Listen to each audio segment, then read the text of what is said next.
अध्याय 126 पूरी तरह बदल गया। तुम्हारा शिष्य इमॉर्टल वेनेरेबल हुनहेंग स्पष्ट रूप से चौंक गया, फिर तुरंत जोर से हंस पड़ा। हा, क्या संयोग है, ये तो और भी बेहतर हो गया, ये दोनों और भी ज्यादा परफेक्ट जोड़ी बनेंगे। इमॉर्टल वेनेरेबल हुनहेंग जोर से हंसते हुए बोला, तो ये तय रहा। शादी की व्यवस्था तुम लोग खुद कर लेना, जब समय आए तो बस मुझे शराब पीने के लिए बुला लेना। अहंकारी इमॉर्टल वेनेरेबल वुहाई ने गुस्से में डांटा, हुनहेंग ज्यादा हद मत पार करो। मेरा शिष्य गो कबीले के किसी व्यक्ति से कभी शादी नहीं कर सकता, ऐसा सपना देखना भी मत। इन शब्दों को सुनते ही इमॉर्टल वेनेरेबल हुनहेंग के चेहरे की मुस्कान जम गई।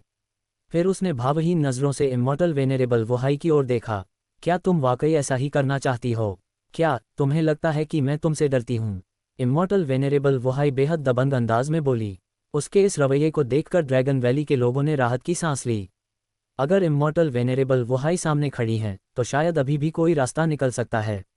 हे, सच में तुम मुझसे नहीं डरती? इमॉर्टल वेनेरेबल हुनहेंग ने सिर हिलाया और उपहास किया, लेकिन तुम्हारा यूलिंग पैलेस शायद इतना भाग्यशाली न हो। तुम्हारा क्या मतलब है? इमॉर्टल वेनेरेबल वुहाई चौंक गई। ये वेनेरेबल वन एंटेइंगसी इमॉर्टल सेक्ट का ग्रैंड एल्डर है। इस समय सेक्ट मास्टर साधना में है और इमॉर्टल सेक्ट के कई कामकाज इसी वेनेरेबल वन के हाथ में हैं। इमॉर्टल वेनेरेबल हुनहेंग हंसते हुए बोला, तुम्हारे यूलिंग पैलेस के हमारे एंटेइंगसी इमॉर्टल सेक्ट के साथ औषधीय गोलियों का लेन देन है। सच कहें तो तुम्हारे पास ज्यादा कीमियागर भी नहीं हैं। जरा बताओ, अगर मैं लौटकर तुम्हारे यूलिंग पैलेस को आत्मा गोलियों की आपूर्ति काट दूं, तो तुम सेकंड एल्डर का क्या हाल होगा? इन शब्दों को सुनते ही इमॉर्टल वेनेरेबल वुहाई का चेहरा तुरंत कठोर हो गया। नीच। काफी देर बाद वह केवल गुस्से में इतना ही कह सकी। इमॉर्टल वेनेरेबल हुनहेंग लगातार हंसता रहा। क्या ये नीचता है? ये तो बस दो जूनियरों के बीच का मामला है, हमें इसे अपने अपने गुटों के बीच टकराव तक ले जाने की जरूरत तो नहीं है ना? तुम। इमॉर्टल वेनेरेबल वुहाई कुछ देर के लिए निःशब्द रह गई, उसका चेहरा बेहद गंभीर हो गया। इसी समय ड्रैगन वैली के लोग और जियांग शियाओबाई भी बदहवास से दिख रहे थे। ऐसा व्यक्ति अचानक कैसे प्रकट हो गया? आओ यान, तुम चिंता मत करो। हालांकि यह मामला तुम्हारे गुरु के लिए कठिन है, फिर भी अभी भी कुछ गुंजाइश है। कोई और रास्ता न होने पर इमॉर्टल वेनेरेबल वुहाई ने गुप्त रूप से आओ यान को संदेश भेजा। वह सचमुच इमॉर्टल वेनेरेबल हुनहेंग द्वारा कोने में धकेल दी गई थी। जब सामने वाला इस तरह दबाव डाले तो वह क्या कर सकती थी?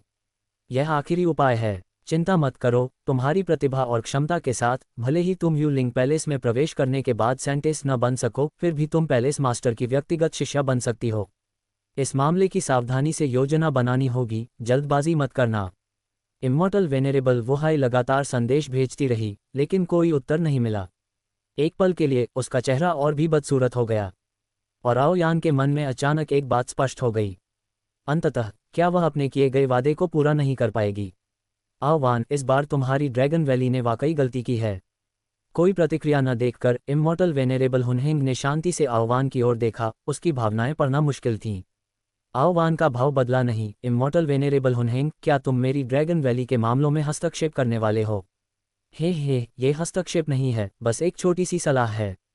इमॉर्टल वेनेरेबल हुनहेंग ने उपहास किया। मेरा ये शिष्य भले ही बहुत महान न हो, लेकिन वह फिर भी गो कबीले का सबसे प्रमुख व्यक्ति है। उसकी ताकत और हैसियत दोनों तुम्हारी बेटी के योग्य हैं। मेरी राय में इन दोनों का विवाह हो जाना ही सबसे अच्छा होगा। तुम्हारा क्या विचार है आओ वान? असंभव, आओ यान ने ठंडे स्वर में कहा। मैं कभी सहमत नहीं होऊंगी, और मैं पहले से शादीशुदा हूँ। दोबारा विवाह की बिल्कुल कोई संभावना नहीं है। इस समय गूबेई ने हंसते हुए आओ यान की ओर देखा। आओ यान, हालांकि तुम सच में इस नश्वर से शादी कर चुकी हो, लेकिन किसने कहा कि शादी के बाद हमेशा साथ रहना ही पड़े? ड्रैगन वैली इस नश्वर को तलाक दिला सकती है ना? ये हम दोनों के लिए अच्छा होगा, वरना अगर सच में दुश्मनी हो गई तो यह अच्छा नहीं होगा। क्या तुम मुझे धमका रहे हो? आओ यान ने आंखें संकीर्ण कर लीं। हे, छोटी लड़की, इतनी आग मत दिखाओ। मौजूदा हालात तुम्हारे फैसले के लिए नहीं हैं। इमॉर्टल वेनेरेबल हुनहेंग मुस्कुराते हुए बोला। फिर उसने आओवान की ओर देखा। आओवान चुप रहा, उसका चेहरा गंभीर था, और कुछ समय के लिए स्थिति पूरी तरह से गतिरोध में फंस गई। अब तक सभी समझ चुके थे कि आज की ये दावत गो कबीले द्वारा ड्रैगन वैली पर दबाव बनाने के लिए थी। इतना ही नहीं, गूबेई ने इमॉर्टल वेनेरेबल हुनहेंग जैसी हस्ती को भी बुला लिया था, जिसे इमॉर्टल वेनेरेबल वुहाई भी रोक नहीं पा रही थी। जो स्थिति पहले अनुकूल लग रही थी, वह पूरी तरह से कुचल दी गई थी। आओवान चुप ही रहा, लेकिन ड्रैगन वैली के कुछ पुराने दिग्गज अब और सहन नहीं कर पाए। आओवान, अब तुम और क्या करना चाहते हो? क्या तुम्हें सच में लगता है कि इस ड्रैगन वैली में सिर्फ तुम्हारी ही चलती है?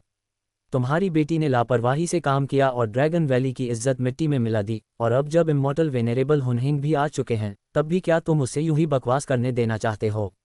ये ड्रैगन वैली के भविष्य और वर्तमान अस्तित्व से जुड़ा मामला है। कबीले के मुखिया होने के नाते क्या तुम ड्रैगन वैली के बारे में बिल्कुल नहीं सोचते? मुझे लगता है यह आह्वान भूत प्रेत से ग्रसित हो गया है। ऐसे समय पर भी निर्णय नहीं ले पा रहा। क्यों न हम इसे कबीला प्रमुख के पद से हटा दें और किसी और को बैठाएं?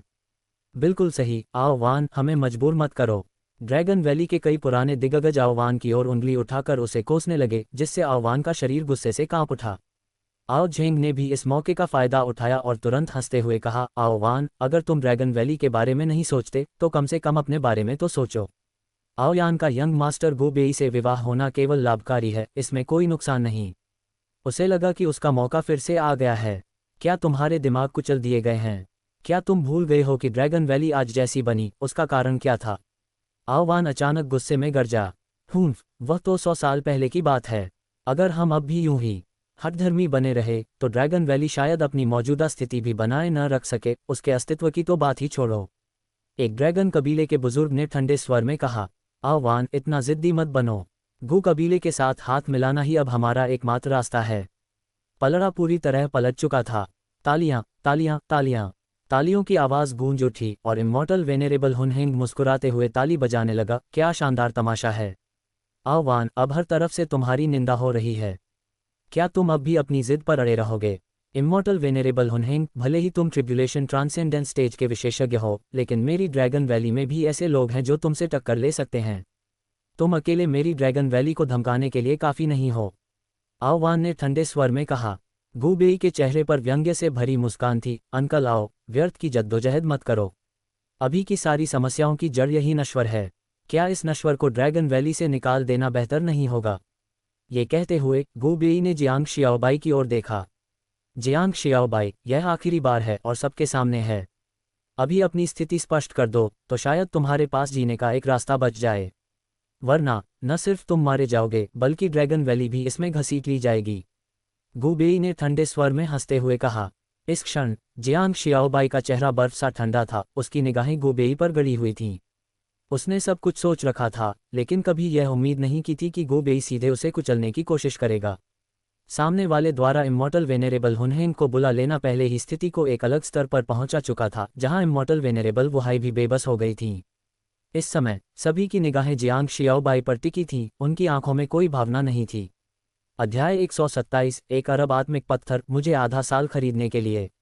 जियांग शियाओबाई, एक साधारण नश्वर होते हुए भी तुम्हें हमारी ड्रैगन वैली में प्रवेश करने दिया गया, ऐसी जीवन शैली का आनंद लेने दिया गया, और यहाँ तक कि साधना के मार्ग पर भी चलने दिया गया। ड्रैगन वैली ने तुम्हारे साथ अच्छा व्यवहार किया है, कृतघ्न मत बनो। बिल्कुल सही, ड्रैगन वैली के बिना तुम अपनी पूरी जिंदगी एक नश्वर ही रहते। अब जब तुम्हें एक व्यापक दुनिया देखने का अवसर मिला है तो तुम्हें संतुष्ट रहना चाहिए।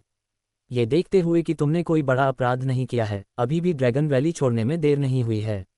वरना इस बूढ़े आदमी को दोष मत देना कि वह शिष्टाचार नहीं दिखाएगा। ड्रैगन वैली के वे बूढ़े सभी जियांग शियाओबाई की ओर उंगली उठाए हुए थे, मानो अभी के अभी उसे बाहर फेंक देना चाहते हों। पहले जो कुछ भी हुआ था वह पूरी तरह भुला दिया गया था। ये पूरी तरह उस कहावत को दर्शाता था, ताकत ही न्याय है। कैसा लग रहा है ये खुद बुलाया हुआ अपमान? गु बेई ने व्यंग्य से कहा। जियांग शियाओबाई को देखते हुए उसकी आंखों में उपहास और तिरस्कार भरा हुआ था। तुम और मैं दो बिल्कुल अलग स्तरों पर हैं। तुम्हारी जुबान चाहे कितनी भी तेज क्यों ना हो, अंततः तुम्हारे पास मेरे सामने खड़े होने की योग्यता नहीं है। ड्रैगन हॉल फिर से शांत हो गया। आओयान चुपचाप जियांग शियाओबाई को देख रही थी, जबकि आओ चेंग का चेहरा चिंता से भरा हुआ था। उन्हें अभी अभी एहसास हुआ था कि वे अंततः जियांग शियाओबाई की रक्षा नहीं कर सकते। उसी क्षण जियांग शियाओबाई अचानक हंस पड़ा, जिससे सभी लोग हैरान रह गए। सच कहूं तो तुम वास्तव में मुझसे ज्यादा शक्तिशाली हो, और मुझे सच में उम्मीद नहीं थी कि तुम इतने अहंकारी होगे और पूरी तरह से दबंगई दिखाओगे। जियांग शियाओबाई मुस्कुराते हुए सिर हिलाया, फिर धीरे धीरे खड़ा हुआ और गु बेई की ओर चल पड़ा। तुम सच में आओयान से शादी करना चाहते हो? गु बेई ने भौं उठाई। केवल मैं ही आओयान के योग्य हूँ। तुम्हारे जैसे चींटी समान व्यक्ति को ये योग्यता नहीं है। जियांग शियाओबाई मुस्कुराया और सिर हिलाया। ठीक है। इन शब्दों को सुनते ही आओयान की आंखों में हल्की सी हैरानी चमकी। लेकिन किसी के प्रतिक्रिया करने से पहले ही जियांग शियाओबाई के चेहरे पर मौजूद मुस्कान अचानक क्रूर हो गई। तुम्हें क्या लगता है कि मैं तुमसे डर जाऊंगा? उसने अचानक हाथ उठाया और पूरी ताकत से गू बेई के चेहरे पर एक थप्पड़ जड़ दिया। चटाक, एक तीखी आवाज ड्रैगन हॉल में गूंज उठी। सभी लोग स्तब्ध रह गए, अपनी आंखों पर विश्वास नहीं कर पा रहे थे। जियांग शियाओबाई की यह हरकत बहुत तेज और बहुत अचानक थी, किसी ने भी यह उम्मीद नहीं की थी कि वह ऐसा करने की हिम्मत करेगा। गू बेई ने अपना चेहरा पकड़ लिया और अविश्वास से जियांग शियाओबाई को घूरने लगा। एक साधारण नश्वर ने उसे मारा और वह प्रतिक्रिया तक नहीं कर पाया। तुम मौत को बुला रहे हो। गू बेई गरजा, उसके शरीर से भयानक आभा फूट पड़ी और वह तुरंत जियांग शियाओबाई को मार डालना चाहता था। किसी समय आओयान जियांग शियाओबाई के बगल में प्रकट हो गई। उसने उसका कंधा पकड़कर उसे पीछे खींच लिया, साथ ही अपनी आभा भी छोड़ दी। तुम कमीने, मैं तुम्हें मार डालूंगा। गू बेई बार बार दहाड़ रहा था, लेकिन आओवान की शाखा के सभी लोगों ने अपनी आभाएं छोड़ दी, जिससे गू बेई कुछ भी करने में असमर्थ हो गया। एक पल में ड्रैगन हॉल का माहौल अत्यंत तनावपूर्ण गतिरोध में बदल गया। जियांग शियाओबाई, एक साधारण नश्वर, ने गू कबीले के शीर्ष व्यक्ति को थप्पड़ मारा था।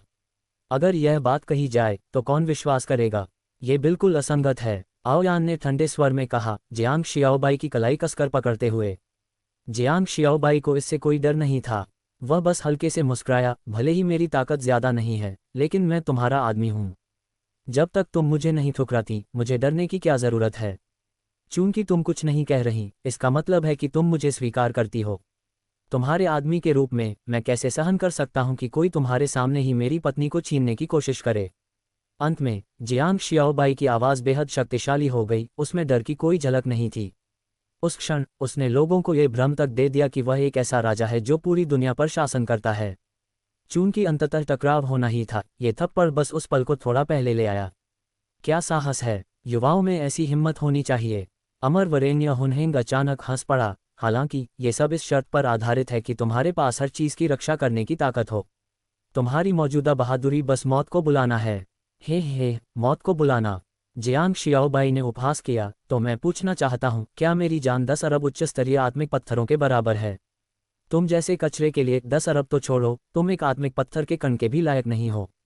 गू बेई की आंखें लाल हो गईं, उसका शरीर कांपने लगा। गू कबीले के शीर्ष व्यक्ति के रूप में उसे इस तरह का अपमान कब सहना पड़ा था, खासकर तब जब उसे मारने वाला एक साधारण नश्वर था। अब गू बेई के मन में केवल एक ही विचार था, जियांग शियाओबाई को ऐसी मौत देना कि उसका नामो निशान न बचे।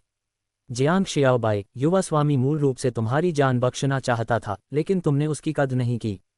ये सब तुमने खुद बुलाया है। गू बेई ने दांत पीसते हुए कहा। जियांग शियाओबाई हमेशा ऐसे शब्दों को बेकार समझता था। गू बेई की हैसियत, स्थिति और स्वभाव को देखते हुए अगर वह उसे छोड़ देता तो वह किसी चमत्कार से कम नहीं होता। 10 अरब उच्च स्तरीय आत्मिक पत्थर, और आज का मामला यहीं समाप्त। मुझे 1 साल दो, नहीं आधा साल। मैं खुद गू कबीले में आकर तुमसे अच्छी तरह बात करूंगा। जियांग शियाओबाई ने शांत मुस्कान के साथ कहा, उसके भीतर दुनिया को तुच्छ समझने का भाव झलक रहा था। मजाक है, क्या तुम्हारे पास इतने आत्मिक पत्थर हैं? गू बेई ने तिरस्कार से कहा। बिल्कुल हैं, जियांग शियाओबाई ने ठंडे स्वर में कहा, लेकिन क्या तुम सच में सोचते हो कि मैं तुम्हारी तरह दिमागहीन हूं? अगर मैं अभी आत्मिक पत्थर निकाल दूं और तुम उन्हें छीन लो तो? तुम कमीने, मुझे लगता है तुम सच में जीना नहीं चाहते। मुझे दे दो। गू बेई गुस्से से भर गया, लेकिन बोल पूरा करने से पहले ही उसे अमर वरेण्य हुनहेंग ने रोक दिया। युवा, क्या तुम्हें यकीन है कि तुम्हारे पास 10 अरब उच्च स्तरीय आत्मिक पत्थर हैं? जियांग शियाओबाई ने सिर हिलाया, केवल ज्यादा हैं, कम नहीं। मैं जानता हूं कि आप सभी महान हस्तियां हैं और शायद मेरे जैसे छोटे मोटे व्यक्ति को अपनी नज़रों में नहीं रखते, लेकिन मेरी मांग ज्यादा नहीं है। 10 अरब उच्च स्तरीय आत्मिक पत्थर, मुझे आधा साल खरीदने के लिए। हे, जियांग शियाओबाई, मैं तुम्हें मारने के लिए बेसब्र हूं। तुम्हें मारकर भी मुझे 10 अरब आत्मिक पत्थर मिल सकते हैं, तो आधा साल क्यों इंतजार करूं? गू बेई ने व्यंग्य किया। और तुम्हें क्या लगता है कि मुझे तुम्हें यह मौका देने की जरूरत है? हिम्मत करके देखो, आओयान ने ठंडे स्वर में कहा। हे, अगर तुम मुझे मार दोगे तो इन 10 अरब उच्च स्तरीय आत्मिक पत्थरों का ठिकाना कोई नहीं जान पाएगा। जियांग शियाओबाई हंस पड़ा। गू बेई फिर से बोलना चाहता था, लेकिन अमर वरेण्य हुनहेंग ने उसे फिर रोक दिया। मुझे कहना पड़ेगा, युवाओं में तुम्हारा साहस सबसे ज्यादा है। तुम पहले व्यक्ति हो जिसने मुझसे सौदेबाजी करने की हिम्मत की है। अमर वरेण्य हुनहेंग हंसते हुए बोला, क्या तुम्हें सच में यकीन है कि तुम ये करना चाहते हो? आधा साल पूरा होने के बाद भी तुम मरोगे ही, इसका कोई अर्थ नहीं है। जब तक कोशिश न करूं मुझे कैसे पता चलेगा? तुम जैसे कचरे के साथ आधे साल में तुम क्या ही साधना कर लोगे? क्या तुम सच में सोचते हो कि तुम मेरे सामने इतना घमंड दिखाने के योग्य हो? गु बेई ने उपहास किया। जियांग शियाओबाई ने उसकी बातों को अनदेखा किया और सीधे अमर वरेण्य हुनहेंग की ओर देखा। यह इस समय जियांग शियाओबाई द्वारा सोचा गया सबसे अच्छा समाधान था। जब तक वह आज की इस मुसीबत से निकल जाता, वह निश्चित रूप से गु कबीले और अमर वरेण्य हुनहेंग से भारी कीमत वसूल करेगा। हालांकि उसके पास केवल आधा साल था, लेकिन सिस्टम के साथ यह काफ़ी था। जियांग शियाओबाई को विश्वास नहीं था कि अमर वरेण्य हुनहेंग इन 10 अरब उच्चस्तरीय आत्मिक पत्थरों के प्रलोभन को ठुकरा पाएगा। जैसा कि अपेक्षित था, जियांग शियाओबाई की नज़र देखकर अमर वरेण्य हुनहेंग मुस्कुराया। चूंकि तुम इतना जोर दे रहे हो, तो मैं इन 10 अरब उच्चस्तरीय आत्मिक पत्थरों को लेने से क्यों इनकार करूं? लेकिन सवाल यह है, तुम्हारे आत्मिक पत्थर कहाँ हैं? अध्याय 128। क्या तुम मुझसे जानलेवा मुकाबला करने की हिम्मत रखते हो? ये सुनकर जियांग शियाओबाई को आखिरकार कुछ राहत महसूस हुई। वह आध्यात्मिक पत्थर की खदान, जिसे खोजने के लिए उसने हजारों हजारों मील की यात्रा की थी, अंततः काम आ ही गई थी। चूंकि अमर पूज्य हुनहेंग पहला कदम उठाने और सहमति देने को तैयार था, जियांग शियाओबाई को आगे की बातचीत को लेकर पूरा भरोसा था। इसके अलावा वह जानता था कि इस समय और देर करने का कोई मतलब नहीं था। तुरंत ही जियांग शियाओबाई ने हाथ हिलाया और ड्रैगन हॉल की जमीन हल्के से कांप उठी। फिर सभी ने देखा कि ड्रैगन हॉल के बाहर एक विशाल आध्यात्मिक पत्थर की खदान प्रकट हो गई।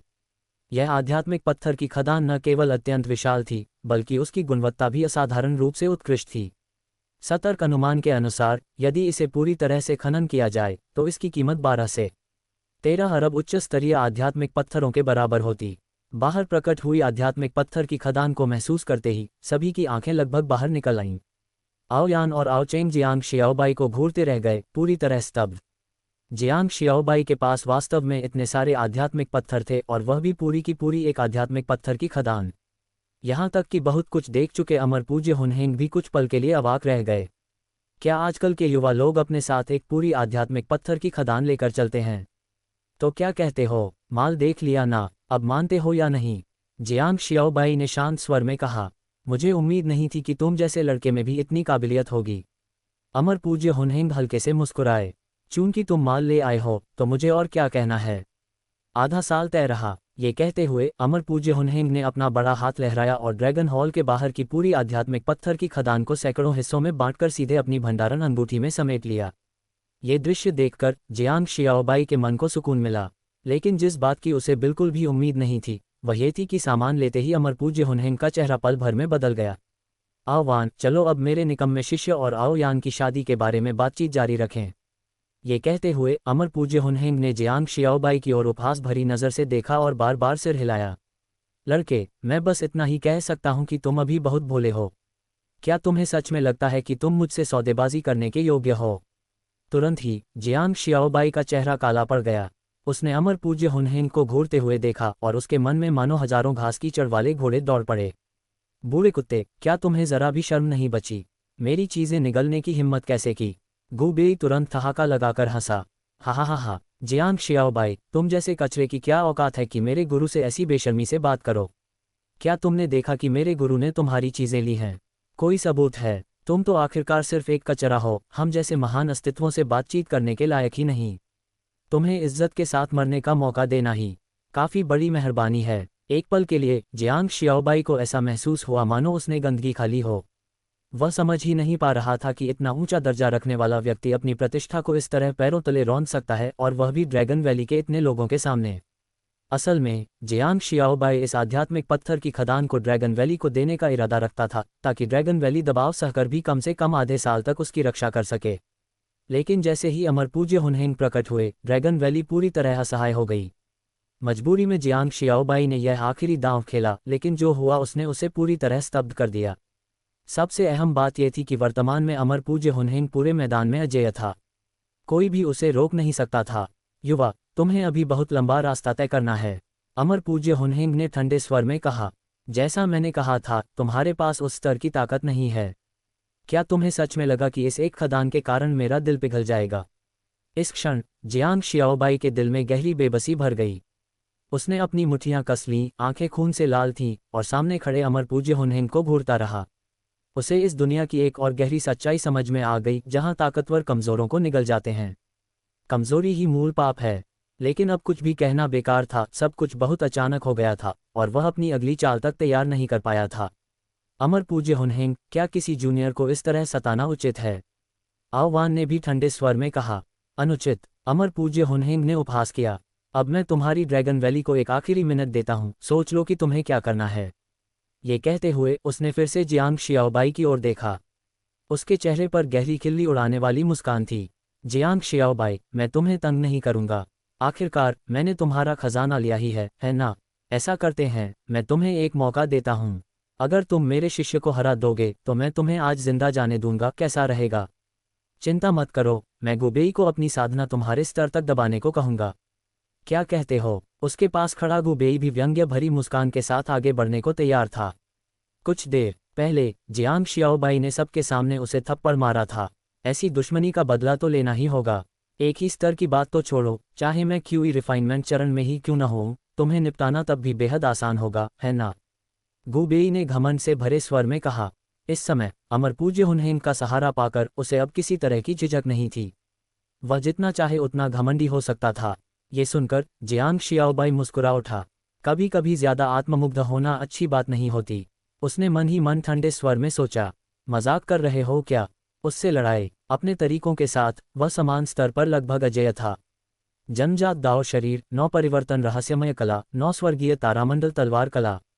इनमें से कौन सी कला गुबेई को आसानी से उल्टा टांग कर पीट नहीं सकती थी? क्या तुम्हें यकीन है? जियांग शियाओबाई ने हल्की मुस्कान के साथ अमर पूज्य हुनहेंग की ओर देखा। इसमें यकीन न होने जैसी क्या बात है? क्या तुम खुद पर बहुत भरोसा रखते हो? अमर पूज्य हुनहेंग को भी यह काफी मजेदार लगा। तो तुम मानते हो? बिल्कुल मानता हूँ। ऐसा अच्छा मौका हाथ से क्यों जाने दूं किसी को पीटने का? जियांग शियाओबाई ने ठंडे स्वर में कहा और उसी समय उसके भीतर से संसार को तुच्छ समझने वाली आभा फूट पड़ी। उसने एक उंगली उठाई और गुबेई की ओर इशारा किया। सिर्फ मुकाबला ही नहीं होगा, मैं एक और शर्त भी जोड़ता हूँ। कौन सी शर्त? गुबेई ने उपहास किया। उसकी नज़र में जियांग शियाओबाई बस एक उछल कूद करने वाला टिड्डा था। उसे कुचलना बेहद आसान था। उसे गंभीरता से लेने की जरूरत ही नहीं थी। मैं तुम्हारे साथ जानलेवा मुकाबला चाहता हूँ। एक ही लड़ाई में जीवन और मृत्यु का फैसला। तुम, गुबेई, क्या हिम्मत रखते हो? ये शब्द निकलते ही पूरा स्थान हंगामे में डूब गया। सब लोग जियांग शियाओबाई को ऐसे देख रहे थे जैसे उन्होंने कोई भूत देख लिया हो। आओ यान तो पूरी तरह स्तब्ध रह गई। वह कुछ कहना चाहती थी लेकिन जबरदस्ती खुद को रोक लिया। वह जानती थी कि जियांग शियाओबाई बिना भरोसे के कुछ भी नहीं करता। लेकिन इन दोनों के बीच का अंतर वाकई बहुत बड़ा था। हा हा हा हा, गुबेई जोर से हंसा। जियांग शियाओबाई, ओ जियांग शियाओबाई, लगता है तुम सच में अपना दिमाग खो बैठे हो। तुम जैसे इंसान को मेरे साथ जानलेवा मुकाबला करने की योग्यता है। डींगे कौन नहीं हाँक सकता। मैं बस इतना पूछ रहा हूँ, तुम्हारी हिम्मत है या नहीं? जियांग शियाओबाई ने ठंडे स्वर में कहा। हिम्मत क्यों न हो? गुबेई ने व्यंग्य किया। तुम्हें कुचलना तो बेहद आसान है। इस समय अमर पूज्य हुनहेंग भी मनोरंजन से भर गया और लगातार ताली बजाने लगा। अच्छा, बहुत अच्छा। मैंने तुम्हारे जैसे नश्वर की हिम्मत को कम आंका था। चूंकि तुम मरने के लिए इतने उतावले हो तो मैं तुम्हारी इच्छा पूरी क्यों न करूं? अमर पूज्य हुनहेंग ने ठंडे स्वर में कहा। आह्वान, जरा तुम्हारा अभ्यास मैदान उधार ले लें। इस समय आह्वान ने जियांग शियाओबाई को जटिल भावों से देखा। कौन नहीं जानता था कि यह एक बंद गली है। जियांग शियाओबाई के जीतने की कोई संभावना नहीं थी। जियांग शियाओबाई, क्या तुम सच में ये करना चाहते हो? आह्वान ने पूछा। कुलपति, चिंता मत कीजिए। एक मामूली गुबेई से निपटने के लिए मुझे ज्यादा ताकत लगाने की जरूरत नहीं है। जियांग शियाओबाई ने हल्की हंसी के साथ कहा। ये सुनते ही सभी फिर से जोर जोर से हंस पड़े। गुबेई की मुस्कान क्रूर थी, उसकी आंखें खून से लाल थीं। बड़ी बड़ी बातें, चलो फिर देखते हैं तुम्हारे पास असल में कौन सी काबिलियत है। फिक्र मत करो, जियांग शियाओबाई ने ठंडे स्वर में कहा। मैं तुम्हें अपनी काबिलियत अच्छी तरह दिखा दूंगा। अध्याय 129, एक कमजोर प्रतिभा। इस प्रकार आह्वान के पास कोई और विकल्प नहीं बचा। आखिरकार सभी लोग प्रशिक्षण मैदान की ओर बढ़े, जहां ड्रैगन वैली के शिष्यों के बीच मुकाबलों और परीक्षाओं के लिए इस्तेमाल होने वाला एक ऊंचा अखाड़ा था। इस समय अखाड़े के हर कोने पर एक एक व्यक्ति खड़ा था। गुबेई की आभा पहले ही डिस्ट्रैक्शन रियल्म के शुरुआती चरण में पहुंच चुकी थी। हालांकि उसे दबाया गया था, फिर भी उसका प्रतिद्वंद्वी भी डिस्ट्रैक्शन रियल्म के शुरुआती चरण का ही था। मार्शल आर्ट्स और साधना की उसकी समझ निस्संदेह एक नेसेंट सोल स्टेज के साधक से कहीं अधिक थी। ये कहा जा सकता था कि हर कोई मान रहा था कि जियांग शियाओबाई की हार तय है। ये तो सीधे मौत को बुला रहा है। क्या उसे सच में लगता है कि कुछ मौके मिल जाने से वह बेहद ताकतवर बन गया है और अब सबको नीचा दिखा सकता है? मैंने मौत को न्योता देते लोगों को देखा है, लेकिन ऐसा मौत को बुलाते मैंने कभी नहीं देखा। अगर जीना ही नहीं है तो सिर पटक कर मर जाओ, खुद को यूं बेइज्जत क्यों कर रहे हो? बिल्कुल, खुद को अपमानित करना एक बात है, लेकिन वह हमारे ड्रैगन वैली को भी शर्मिंदा कर रहा है। अखाड़े के चारों ओर ड्रैगन वैली के कई शक्तिशाली साधक उपहास कर रहे थे। अखाड़े पर जियांग शियाओबाई के सामने खड़ा गु बेई तिरस्कार भरी नज़र से उसे देख रहा था। जियांग शियाओबाई, तुम्हें सच में लगता है कि सिर्फ इसलिए कि तुम मेरे ही रियल में हो, तुम मेरे साथ लड़ने के योग्य हो गए हो? गु बेई ने ठहाका लगाया, सच बताऊं तो तुम्हारे जैसे कचरे को मैं एक हाथ से 10 कुचल सकता हूं। अपने प्रतिद्वंद्वी के तानों और अपमान को जियांग शियाओबाई ने बिल्कुल भी महत्व नहीं दिया। 10 उसे कुचल देगा। एक ही रियल में रहते हुए उसे सच में समझ नहीं आ रहा था कि गु बेई के पास जीतने का क्या आधार है। क्या तुम्हारी बकवास खत्म हो गई? अगर हो गई है तो आओ और मर जाओ। ये शब्द शांत थे, लेकिन उनमें असाधारण दबदबा था। एक पल के लिए पूरे ड्रैगन वैली में सन्नाटा छा गया। आओ यान और आओ चेंग भाई बहन अपनी जगह पर जड़ हो गए, अविश्वास से जियांग शियाओबाई को देखते हुए। सच कहें तो उन्होंने कभी जियांग शियाओबाई का इतना दबंग रूप नहीं देखा था। गु बेई का चेहरा तुरंत विकृत हो गया। क्रैक! जैसे ही उसकी शक्ति फूटी, अखाड़े की जमीन में दरारें पड़ने लगीं और रेत पत्थर चारों ओर उड़ने लगे। पलक झपकते ही गु बेई जियांग शियाओबाई के सामने आ पहुंचा।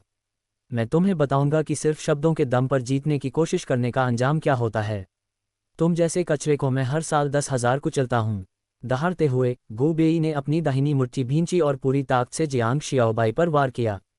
Tiger vanguard fist! गु कबीले के एक व्यक्ति ने चिल्लाकर कहा, यह हमारे गु कबीले की दिव्य स्तरीय साधना तकनीक 10 माउंटेन सप्रेसिंग फिस्ट्स की चाल है, और यह विशेष मुख का सबसे कठिन चालों में से एक है। मुझे उम्मीद नहीं थी कि यंग मास्टर गु बेई ने इस मुख का तकनीक को इतने गहरे स्तर तक साध लिया है। जब टाइगर वैंगार्ड फिस्ट छोड़ी जाती है तो इसमें कम से कम 10,000 जून की शक्ति होती है, जो एक पर्वत श्रृंखला को भी ढहा सकती है।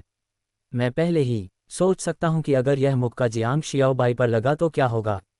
अपनी औकात से ज्यादा समझ बैठा है।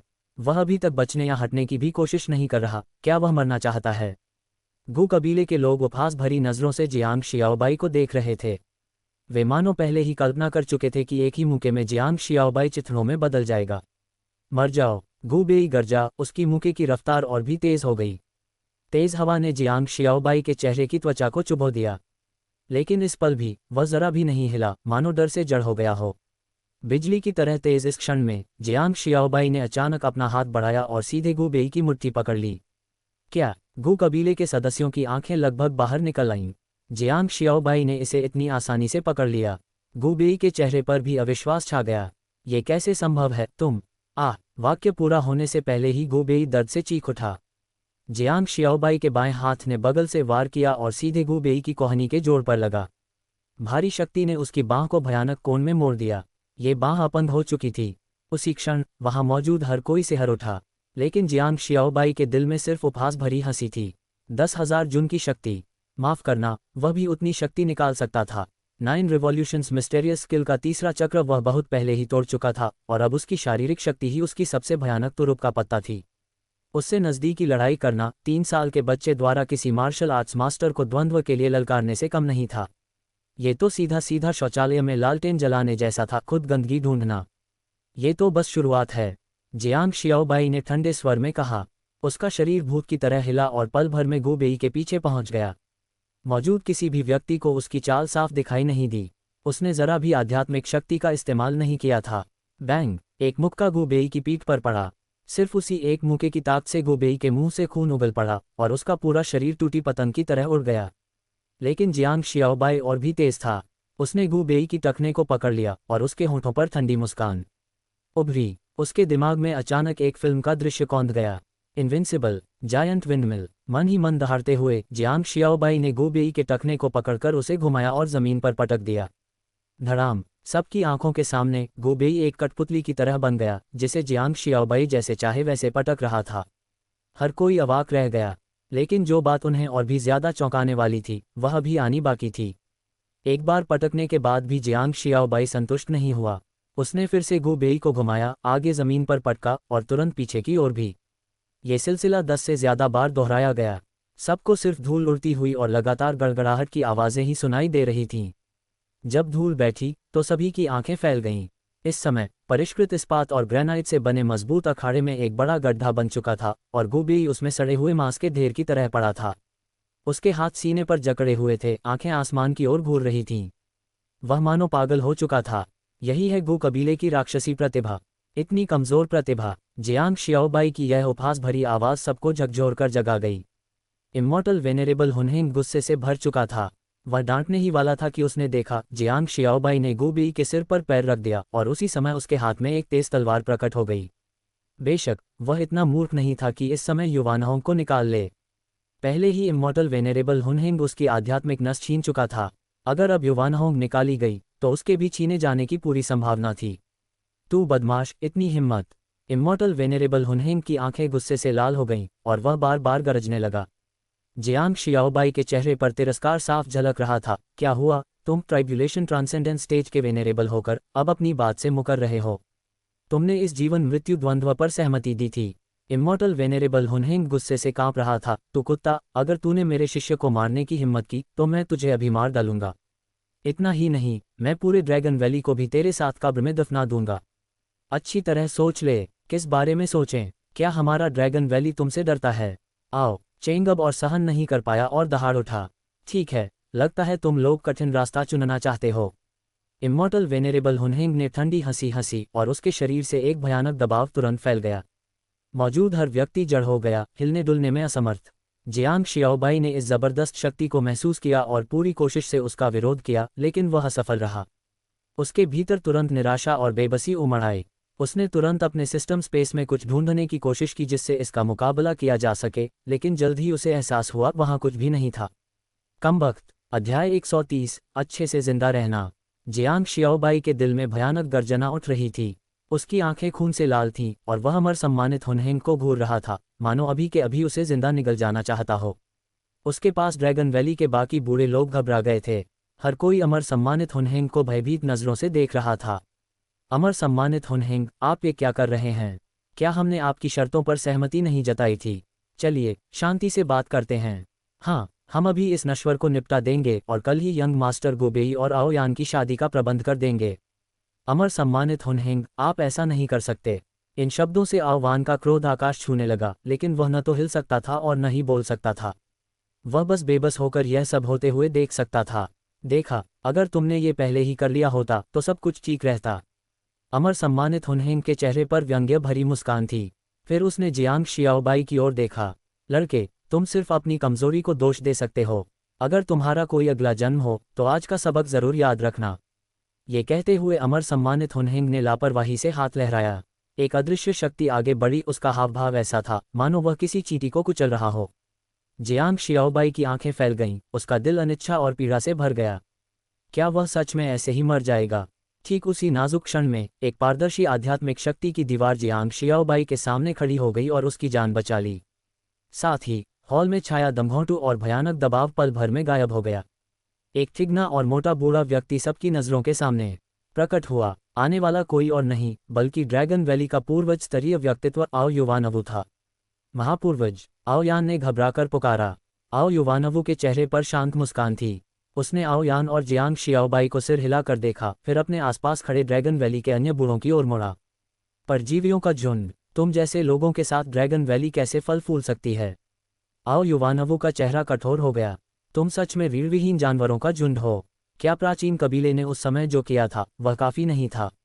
क्या वह तुम्हारे दिलों में अंकित नहीं हुआ? क्या वह दर्द तुम्हारे लिए पर्याप्त नहीं था? हूंफ! आओ युवानवु, ज्यादा घमंड मत करो। ये सच है कि प्राचीन कबीले ने ड्रैगन वैली को आज की स्थिति तक पहुंचाया, लेकिन वह तब की बात थी। अब ड्रैगन वैली को बचाने और ऊंचा उठाने के लिए हमें प्राचीन कबीले के साथ मिलना ही होगा। आओ झेंग ने ठंडे स्वर में कहा। अगर तुम्हारे पास कोई बेहतर तरीका है तो बताओ। बिल्कुल, आओ युवानवु, आज जो कुछ भी हुआ वह सब इसलिए है क्योंकि तुमने ड्रैगन वैली में आओयान की लापरवाह हरकतों को बढ़ावा दिया। अगर उसने पहले ही यंग मास्टर गुबेई से विवाह कर लिया होता तो क्या इतनी समस्याएं होती? किसी और ने चिल्लाकर कहा। आओ युवानवु के चेहरे पर ठंडक और गहरी हो गई। उसकी आंखों में हत्या का इरादा साफ झलक रहा था। उसका सच में मन कर रहा था कि इन निकम्मों को एक एक कर मार डाले। बाहरी दुश्मन के सामने आपस में लड़ना ये घोर अपमान था। आओ युवानवु, कुछ सालों में तुम्हारी ताकत काफी बदल गई लगती है। अमर सम्मानित हुनहेंग ने आओ युवानवु को देखा, उसके चेहरे पर उपहास भरी मुस्कान थी। बूढ़े, तुम मेरे मुकाबले के काबिल नहीं हो, अगर मुझे भी शामिल कर लिया जाए तो। ड्रैगन हॉल के प्रवेश द्वार से अचानक एक उदासीन आवाज़ गूंजी। अस्त व्यस्त कपड़ों वाला तीसरा बुजुर्ग आगे बढ़ा और ठंडे स्वर में बोला। तुरंत अमर सम्मानित हुनहेंग की आंखें सिकुड़ गईं। लगता है ड्रैगन वैली आज शांति से बातचीत नहीं करना चाहती। उसे इन दोनों से भारी खतरा महसूस हुआ। ध्यान से जांच करने पर वह पल भर में चौंक गया। ये दोनों वास्तव में अर्ध ट्रिब्यूलेशन ट्रांसेंडेंस थे। इतना ही नहीं, एक और अर्ध ट्रिब्यूलेशन ट्रांसेंडेंस की आभा उभरी। आओ चांगतियान। एक पल में ही अमर सम्मानित हुनहेंग का चेहरा फीका पड़ गया। 3 अर्ध ट्रिब्यूलेशन ट्रांसेंडेंस कल्टिवेटर अपने आप में ही बेहद खतरनाक थे, ऊपर से अमर सम्मानित वहाई भी कहीं पास ही छिपा हुआ था। तुमसे बात करना ठीक है, लेकिन अगर बात प्राचीन कबीले की है तो नामुमकिन, तीसरे बुजुर्ग ने ठंडे स्वर में कहा। तो फिर देख लेते हैं, अमर सम्मानित हुनहेंग ने दांत पीसते हुए कहा। वह जानता था कि अमर सम्मानित वहाई आसानी से हस्तक्षेप नहीं करेगा, इसलिए फिलहाल उसे सिर्फ इन तीनों से ही निपटना था। अगले ही पल तोप के गोले के विस्फोट जैसी भयानक आध्यात्मिक तरंग फूट पड़ी, जिसने सबको उड़ा दिया। तीनों ने मिलकर अमर सम्मानित हुनहेंग पर हमला कर दिया। अगर ड्रैगन हॉल एक शक्तिशाली कलाकृति न होता तो वह उसे एक ही वार में चकनाचूर हो गया होता। भयानक आध्यात्मिक शक्ति और दबाव फैल गया। उनके युद्ध के झटके इतने प्रचंड थे कि कोई भी पास जाने की हिम्मत नहीं कर सका। ये समझते हुए कि यह स्थान उनके युद्ध के लिए पर्याप्त नहीं है, आओ युवानवु सीधे ड्रैगन हॉल से बाहर उड़ गया। अमर सम्मानित हुनहेंग ने उपहास किया और उसका पीछा किया। कुछ ही क्षणों में कई महारथी आकाश में भयानक युद्ध करने लगे। ड्रैगन हॉल से दबाव हटते ही गू बेई मलबे से उठ खड़ा हुआ। उसके शरीर से हिंसक आभा फूट पड़ी और उसने जियांग शियाओबाई की ओर देखा। जियांग शियाओबाई, आज ये यंग मास्टर तुम्हें टुकड़ों में फाड़ देगा। गू बेई दांत पीसते हुए गरजा। चार्ज करो, उसे मार डालो। मैं देखता हूँ कौन हिम्मत करता है। बहन, तुम जियांग शियाओबाई को ले जाओ, मैं यहाँ उन्हें रोकता हूँ। आओ चेंग गरजा। बाहर से दौड़कर आए ड्रैगन कबीले के विशेषज्ञों के साथ वह सीधे प्राचीन कबीले से भिड़ गया। ड्रैगन हॉल में तुरंत अफरा-तफरी मच गई और हर ओर से हिंसक हमले फूटने लगे। उसी समय आओ यान ने एक पल की भी देरी नहीं की। उसने जियांग शियाओबाई को कॉलर से पकड़ा और उसे उठाकर ड्रैगन हॉल से बाहर भाग गई। ये देखकर गू बेई का क्रोध पूरी तरह से बेकाबू हो गया। पीछा करो, मेरे साथ आओ। गू बेई दहाड़ा और बाहर भागना चाहा, लेकिन ड्रैगन कबीले के कई शक्तिशाली कल्टिवेटर ने उसे रोक लिया। कुछ समय तक वह निकल नहीं पाया। पूरा युद्ध भड़क उठा। उस समय ड्रैगन वैली पूरी तरह अराजकता में डूबी हुई थी। ड्रैगन हॉल के भीतर प्राचीन कबीले और ड्रैगन कबीले की शक्तियां बेतहाशा भिड़ रही थीं। हर पल लोग मर रहे थे और हॉल का फर्श खून से लाल हो चुका था। ड्रैगन वैली के ऊपर कई आकृतियां लगातार भयानक हमले कर रही थीं। उनकी टकराहट की आवाज़ें आकाश को हिला रही थीं और किसी भी एक वार का प्रभाव ऐसा था कि कोई बाहरी व्यक्ति पास नहीं जा सकता था। कुछ समय के लिए आकाश टूटता हुआ और धरती फटती हुई प्रतीत हो रही थी, एक अत्यंत दुखद दृश्य। दूसरी ओर आओ यान जियांग शियाओबाई को उठाए कुछ ही छलांगों में एक ऐसी जगह पहुंची जहां वह पहले कभी नहीं आया था। फिर उसने उसे जमीन पर फेंक दिया। तुम क्या कर रही हो? जियांग शियाओबाई तुरंत चिल्लाया। हमेशा ठंडी रहने वाली आओ यान के चेहरे पर अचानक मुस्कान आ गई। उस मुस्कान में जियांग शियाओबाई ने गहरी अपराधबोध और अनिच्छा देखी। ये सब मेरी गलती है। अगर मैंने तुम्हें पहले पकड़ा ना होता तो तुम इस सब में नहीं फंसते। आओ यान मुस्कुराते हुए बोली। ये कैसी बकवास है आओ यान, तुम आखिर करना क्या चाहती हो? आओ यान को इस तरह देखकर जियांग शियाओबाई घबरा गया। आओ यान फिर मुस्कुराए और उसके हाथ में एक स्टोरेज रिंग थमा दी। इसके अंदर की चीज़ों को संभाल कर रखना, अच्छे से जिंदा रहना। जियांग शियाओबाई कुछ समझ पाता उससे पहले ही आओ यान ने एक गठन डिस्क निकाली और पास में फेंक दी। तुरंत जमीन से नीली रोशनी फूट पड़ी और एक भयानक खिंचाव की शक्ति जियांग शियाओबाई पर टूट पड़ी। एक पल में ही उसे लगा मानो उसकी दृष्टि पीछे की ओर खींचती जा रही हो। आओ यान का मुस्कुराता हुआ चेहरा उससे दूर और दूर होता चला गया। जियांग शियाओबाई, तुम सच में अच्छे हो। अफसोस है कि हम आगे साथ नहीं रह सकते। इन कुछ दिनों की संगति के लिए धन्यवाद। तुम्हें अच्छे से जिंदा रहना होगा और कभी वापस मत आना। अलविदा। आओ यान की आवाज़ दूर होती चली गई। जियांग शियाओबाई पागल हो गया, पूरी ताकत से छूटने की कोशिश करता रहा, लेकिन कुछ भी नहीं कर सका। नहीं, मत जाओ। अध्याय 131, क्रोध और जुनून। जियांग गोंगजी हिस्टीरिया में गरजा, हाथ बढ़ाकर आओ यान को पकड़ना चाहा, लेकिन वह ऐसा नहीं कर सका। उसने देखा कि आओ यान की आंखों के कोनों से क्रिस्टल जैसे आंसू बह रहे थे। उस क्षण जियांग गोंगजी का दिमाग पूरी तरह खाली हो गया। उसे केवल एक उफनता हुआ क्रोध महसूस हुआ, जैसे कोई ज्वालामुखी फटने ही वाला हो। वह पागलों की तरह गरजता रहा, पूरी ताकत से आओ यान को रोकना चाहता था। आंसू बारिश की तरह गिरने लगे। नहीं, एक जोरदार गड़गड़ाहट के साथ अंतरिक्ष फिर से शांत हो गया और आओ यान की आंखों के सामने से जियांग गोंगजी की आकृति पूरी तरह गायब हो गई। आओ यान घुटनों के बल जमीन पर गिर पड़ी। उसका चेहरा, जो निराशा और बेबसी से भरा हुआ था, पूरी तरह आंसुओं से भीग चुका था। उसके मन में जियांग गोंगजी के साथ बिताए हर छोटे बड़े पल लगातार घूमने लगे। पहली बार जब जियांग गोंगजी ने उससे रूखेपन से बात की थी। पहली बार जब जियांग गोंगजी ने उसे चौंका दिया था। पहली बार जब जियांग गोंगजी ने उसके लिए खाना बनाया था। पहली बार। एक के बाद एक दृश्य उसकी आंखों के सामने कौंधते रहे। तभी आओयान को अपने दिल के उस अवर्णनीय भाव का एहसास हुआ। तभी उसे समझ आया कि केवल एक महीने के भीतर वह अजीब सा जियांग गोंगजी कब उसकी जिंदगी में पूरी तरह घुल मिल गया। दूर कहीं महान युद्ध अब भी जारी था। आओयान धीरे धीरे खड़ी हुई। उसके चेहरे पर पहले कभी न देखी गई बर्फीली ठंडक थी। उसने अपनी मुठ्ठियां कस लीं और ड्रैगन हॉल की दिशा में घूरकर देखने लगी। इसी समय उसके सामने कई आकृतियां प्रकट हुईं। ये गु बेई था जो उसका पीछा करते हुए आया था। धिक्कार है, वो निकम्मा कहाँ गया? गु बेई दहाड़ा। आओयान ने कुछ नहीं कहा, बस ठंडी निगाहों से गु बेई को देखती रही। उसी पल गु बेई की रीढ़ में सिहरन दौड़ गई, जैसे वह किसी खून के प्यासे विशाल ड्रैगन की नज़र में आ गया हो। एक दमघोंटू एहसास ने उसे घेर लिया। गु बेई तुरंत होश में आया। फिर गुस्से से भरा हुआ वह हाँफता हुआ इधर उधर देखने लगा, लेकिन आखिरकार उसे जियांग गोंगजी का कोई निशान नहीं मिला। स्पष्ट था कि सामने वाला भाग चुका था।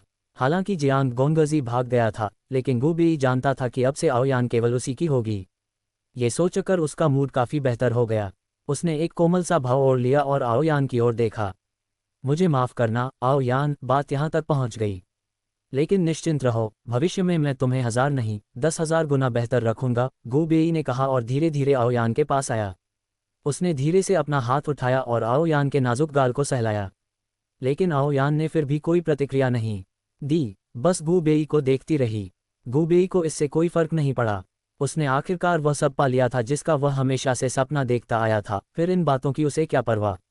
चलो, ये तमाशा अब खत्म होना चाहिए, गु बेई ने धीमे स्वर में कहा। फिर आओयान का हाथ पकड़कर उसे ड्रैगन हॉल की ओर ले गया।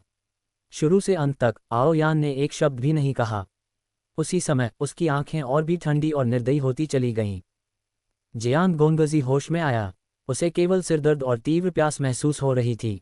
उसका पेट ऐसा लग रहा था जैसे उलट पलट दिया गया हो और पूरे शरीर से तरह तरह के दर्द उठ रहे थे। ऐसी हालत में जैसे ही उसे चेतना लौटी, जियांग गोंगजी अचानक उठ बैठा। उसी क्षण पूरे शरीर में फटने जैसा दर्द हुआ। ये दर्द न जाने कितनी देर तक बना रहा, तब जाकर जियांग गोंगजी कुछ हद तक संभल पाया। उसने जल्दी से एक गोली निकालकर मुंह में डाल ली। कुछ समय तक ऊर्जा का संचालन करने के बाद उसकी हालत 70-80% तक ठीक हो गई। हालांकि अभी भी थोड़ा दर्द था, लेकिन वह पहले जैसा असहनीय नहीं रहा।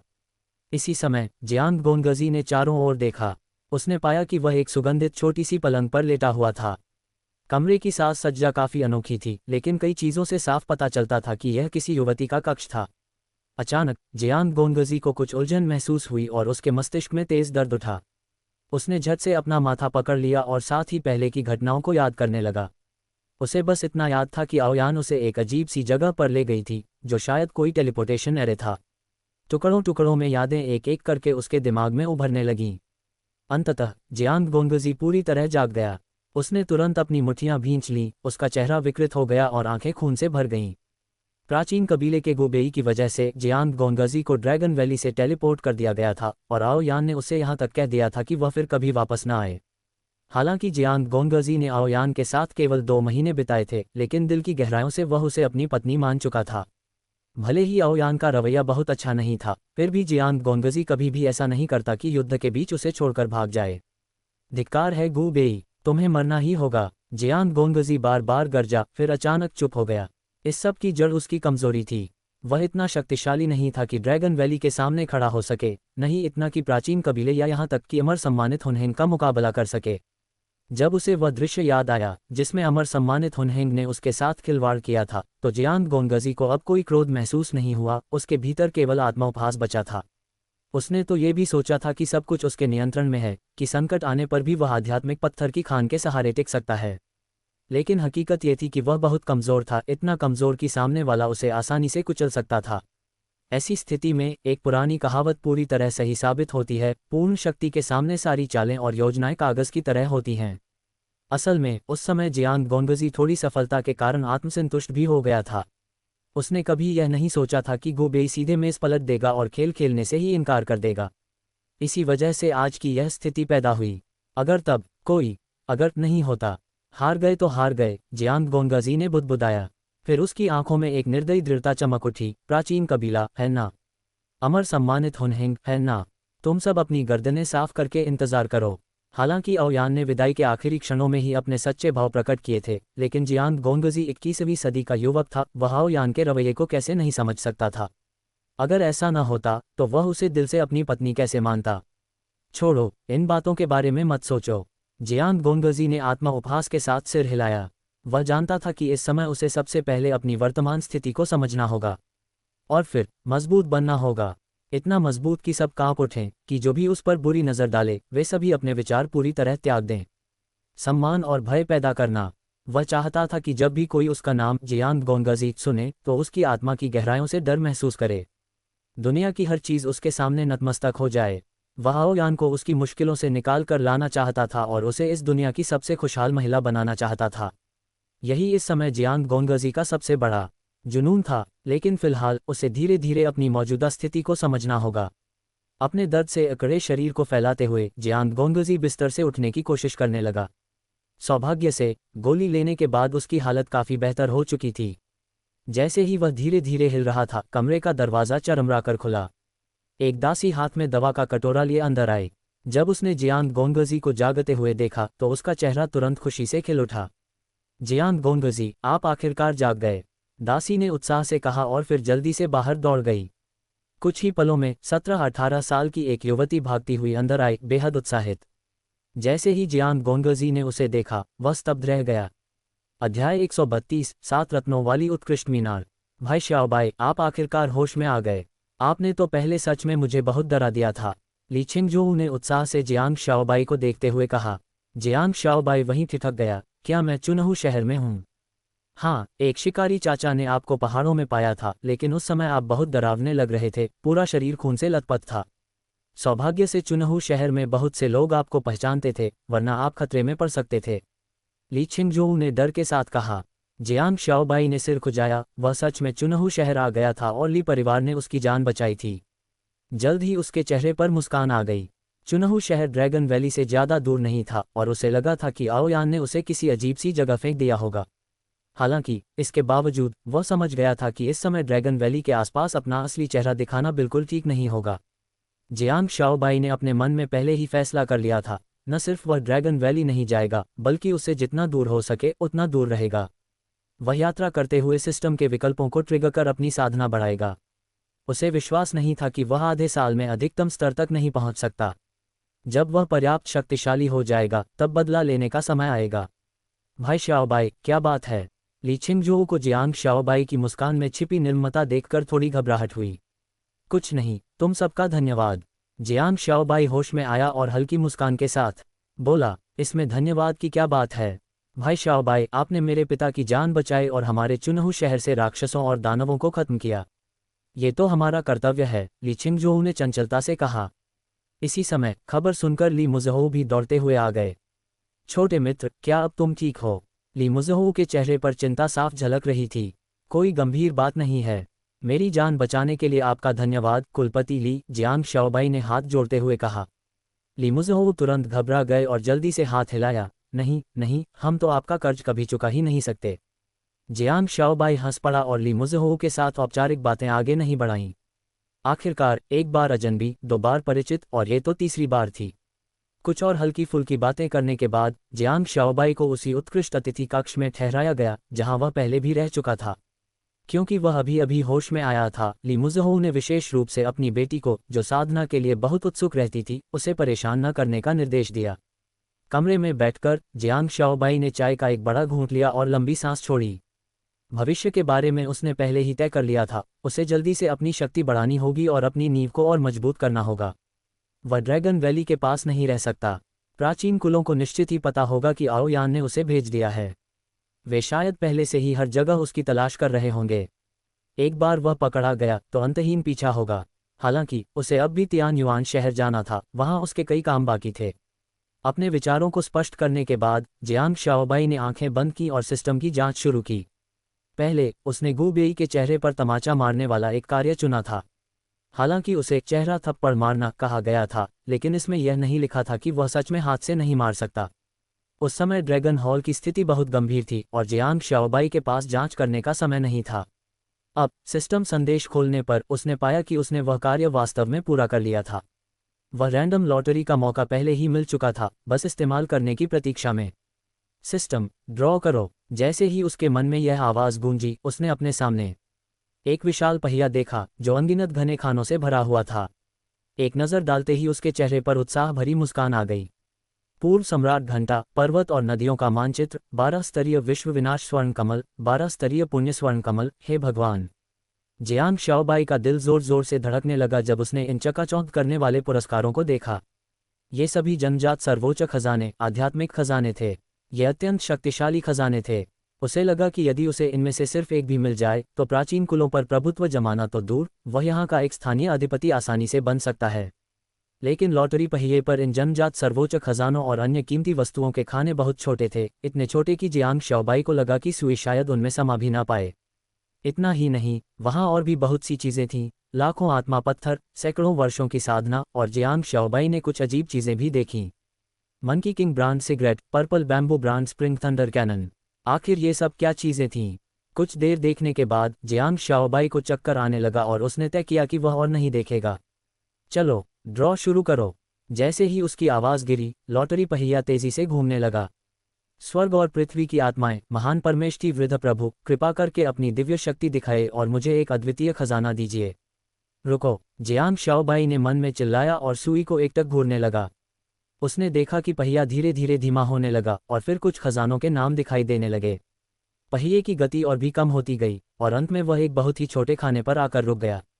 क्योंकि वह खाना बहुत छोटा था, सुई ने उसके अंदर लिखे शब्दों को पूरी तरह ढक लिया और जियांग शाओबाई देख ही नहीं पाया कि उसने क्या निकाला। होस्ट को बधाई, आपको प्राप्त हुआ है अर्जित आत्मिक खजाना, 7 रत्नों वाली उत्कृष्ट मीनार। धड़ाम! उस पल जियांग शाओबाई को अपार खुशी ने घेर लिया और वह सीधे जमीन पर गिर पड़ा। कहा जाता था कि यह वस्तु सभी दानवों और राक्षसों को वश में कर सकती है। इस अचानक मिले खजाने से जियांग शाओबाई इतना स्तब्ध हो गया कि वह काफ़ी देर तक संभल नहीं पाया। वह 10 मिनट से अधिक समय तक जमीन पर ही पड़ा रहा, फिर हड़बड़ा कर उठ खड़ा हुआ। इसके बाद उसने जल्दी से अपना सिस्टम स्पेस खोला और 7 रत्नों वाली उत्कृष्ट मीनार को बाहर निकाला। सिर्फ उसे हाथ में पकड़ते ही जियांग शाओबाई ने महसूस किया कि एक विशाल शक्ति उसकी ओर उमड़ रही है। फिर उसने पहले प्राप्त की हुई युवानहोंग तलवार को भी बाहर निकाला। दोनों की तुलना करने पर वह युवानहोंग कुछ भी नहीं थी। दोनों ही अर्जित आत्मिक खजाने हैं, फिर भी अंतर इतना बड़ा क्यों है? जियांग शाओबाई हंसते हुए बोला और लापरवाही से उस अर्जित आत्मिक खजाना तलवार को अपने भंडारण में डाल दिया। इसके बाद वह 7 रत्नों वाली उत्कृष्ट मीनार को हाथ में लिए रहा और उसे नीचे रखने का मन ही नहीं हुआ। लेकिन बहुत जल्दी जियांग शाओबाई को अजीब सा महसूस होने लगा। 7 रत्नों वाली उत्कृष्ट मीनार एक अत्यंत शक्तिशाली खजाना थी, उसकी पिछली तलवार से बिल्कुल अलग। इस वस्तु में अनंत शक्ति थी, लेकिन ठीक इसी वजह से जियांग शाओबाई की साधना का स्तर इसकी शक्ति को सीमित कर रहा था। सिद्धांत रूप में जितनी अधिक साधना उतनी ही अधिक शक्ति इस तरह के खजाने से निकाली जा सकती है। लेकिन जियांग शाओबाई अभी केवल नासेंट सोल चरण में था और आउट ऑफ बॉडी चरण तक भी नहीं पहुंचा था। वह कितनी शक्ति निकाल सकता था? उसने जल्दी से अपनी दिव्य चेतना से इसकी जांच की। सब समझने के बाद उसके चेहरे पर कड़वाहट और गहरी हो गई। ये वस्तु सच में बहुत शक्तिशाली थी, लेकिन वह इसे अभी इस्तेमाल नहीं कर सकता था। उसकी साधना बहुत कमज़ोर थी, उसे कम से कम आउट ऑफ बॉडी चरण तक पहुंचना होगा, तब जाकर वह इस खजाने का उपयोग कर पाएगा, और तब भी वह इसकी शक्ति का 10वां हिस्सा भी नहीं निकाल सकेगा। ये सब इसलिए संभव था क्योंकि जियांग शाओबाई ने अपने पिछले कुछ स्तरों को महान पूर्णता तक साध लिया था, और यह भी सिस्टम की बदौलत था, वरना वह इसे केवल ग्रेट असेंशन चरण में ही इस्तेमाल कर पाता। अध्याय 133। मैं अमरता की साधना करना चाहता हूँ। हालांकि उसके पास इस समय एक ऐसा कीमती खजाना था जिसे वह इस्तेमाल नहीं कर सकता था, फिर भी यह कोई बुरी खबर नहीं थी। जियांग शाओबाई बस एक महापूर्ण नासेंट सोल की दूरी पर था आउट ऑफ बॉडी स्टेज से। जैसे ही वह सोल एमरजेंस तक पहुंचेगा, उसकी ताकत में ज़बरदस्त उछाल आएगा। इस बात से जियांग शाओबाई पहले ही काफ़ी संतुष्ट था। सिस्टम से ऐसा खजाना मिलना ही अपने आप में बड़ी बात थी। अपने मन के उतार चढ़ाव को शांत करने के बाद जियांग शाओबाई प्राचीन कबीले एंशिएंट क्लैन से निपटने के लिए और भी ज़्यादा उत्सुक हो गया। उसने सोचा कि जब वह, जिसे कभी सबने बेकार समझा था, राजा की तरह लौटकर सब कुछ कुचल देगा तो उन लोगों के चेहरे कैसे होंगे।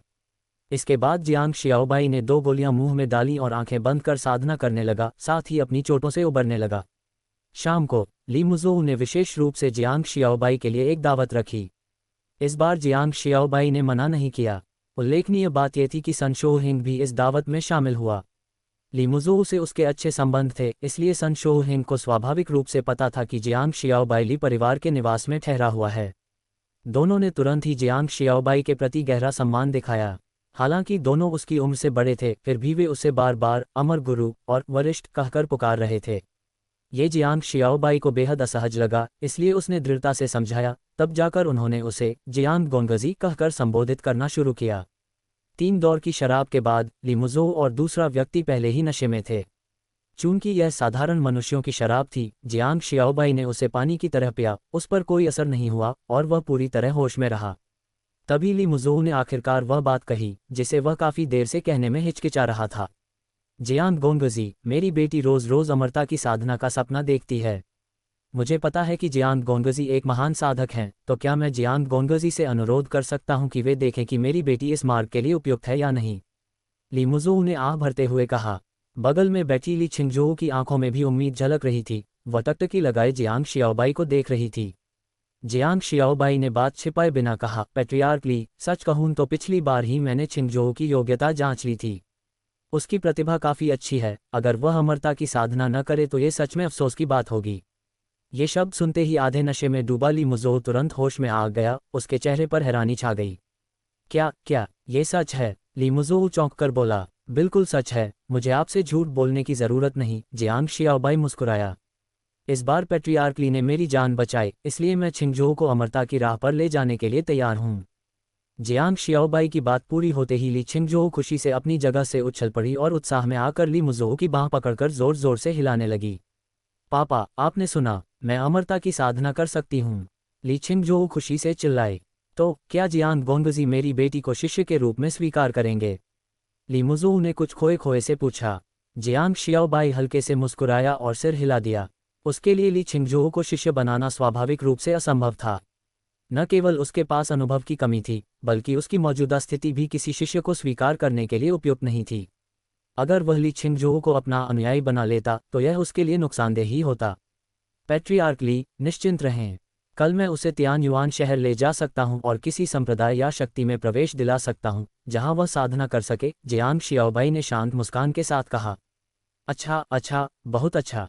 छिंगजोऊ, तुम्हारी इच्छा आखिरकार पूरी होने वाली है, ली मुज़ोऊ हंसते हुए बोला।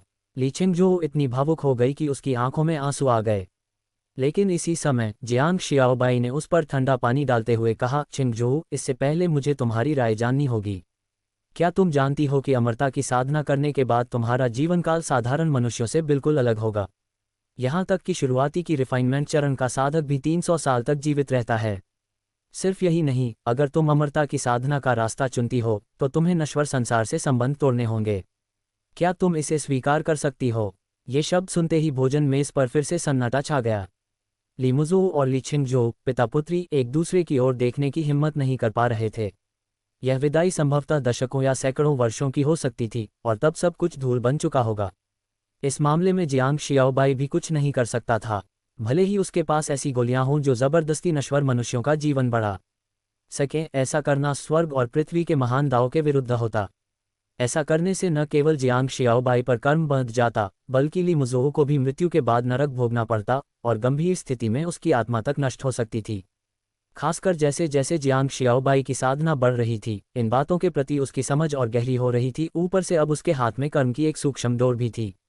काफी देर तक किसी के न बोलने पर जियांग शियाओबाई शांति से उठा और बाहर चला गया। ऐसे फैसले केवल वही खुद ले सकते थे। अगली सुबह जब जियांग शियाओबाई ने दरवाज़ा खोला तो उसने ली छिंगजोऊ को बाहर खड़ा पाया। लड़की पहले ही अपना सामान बांध चुकी थी, साफ था कि उसने अमरता की साधना का फैसला कर लिया है।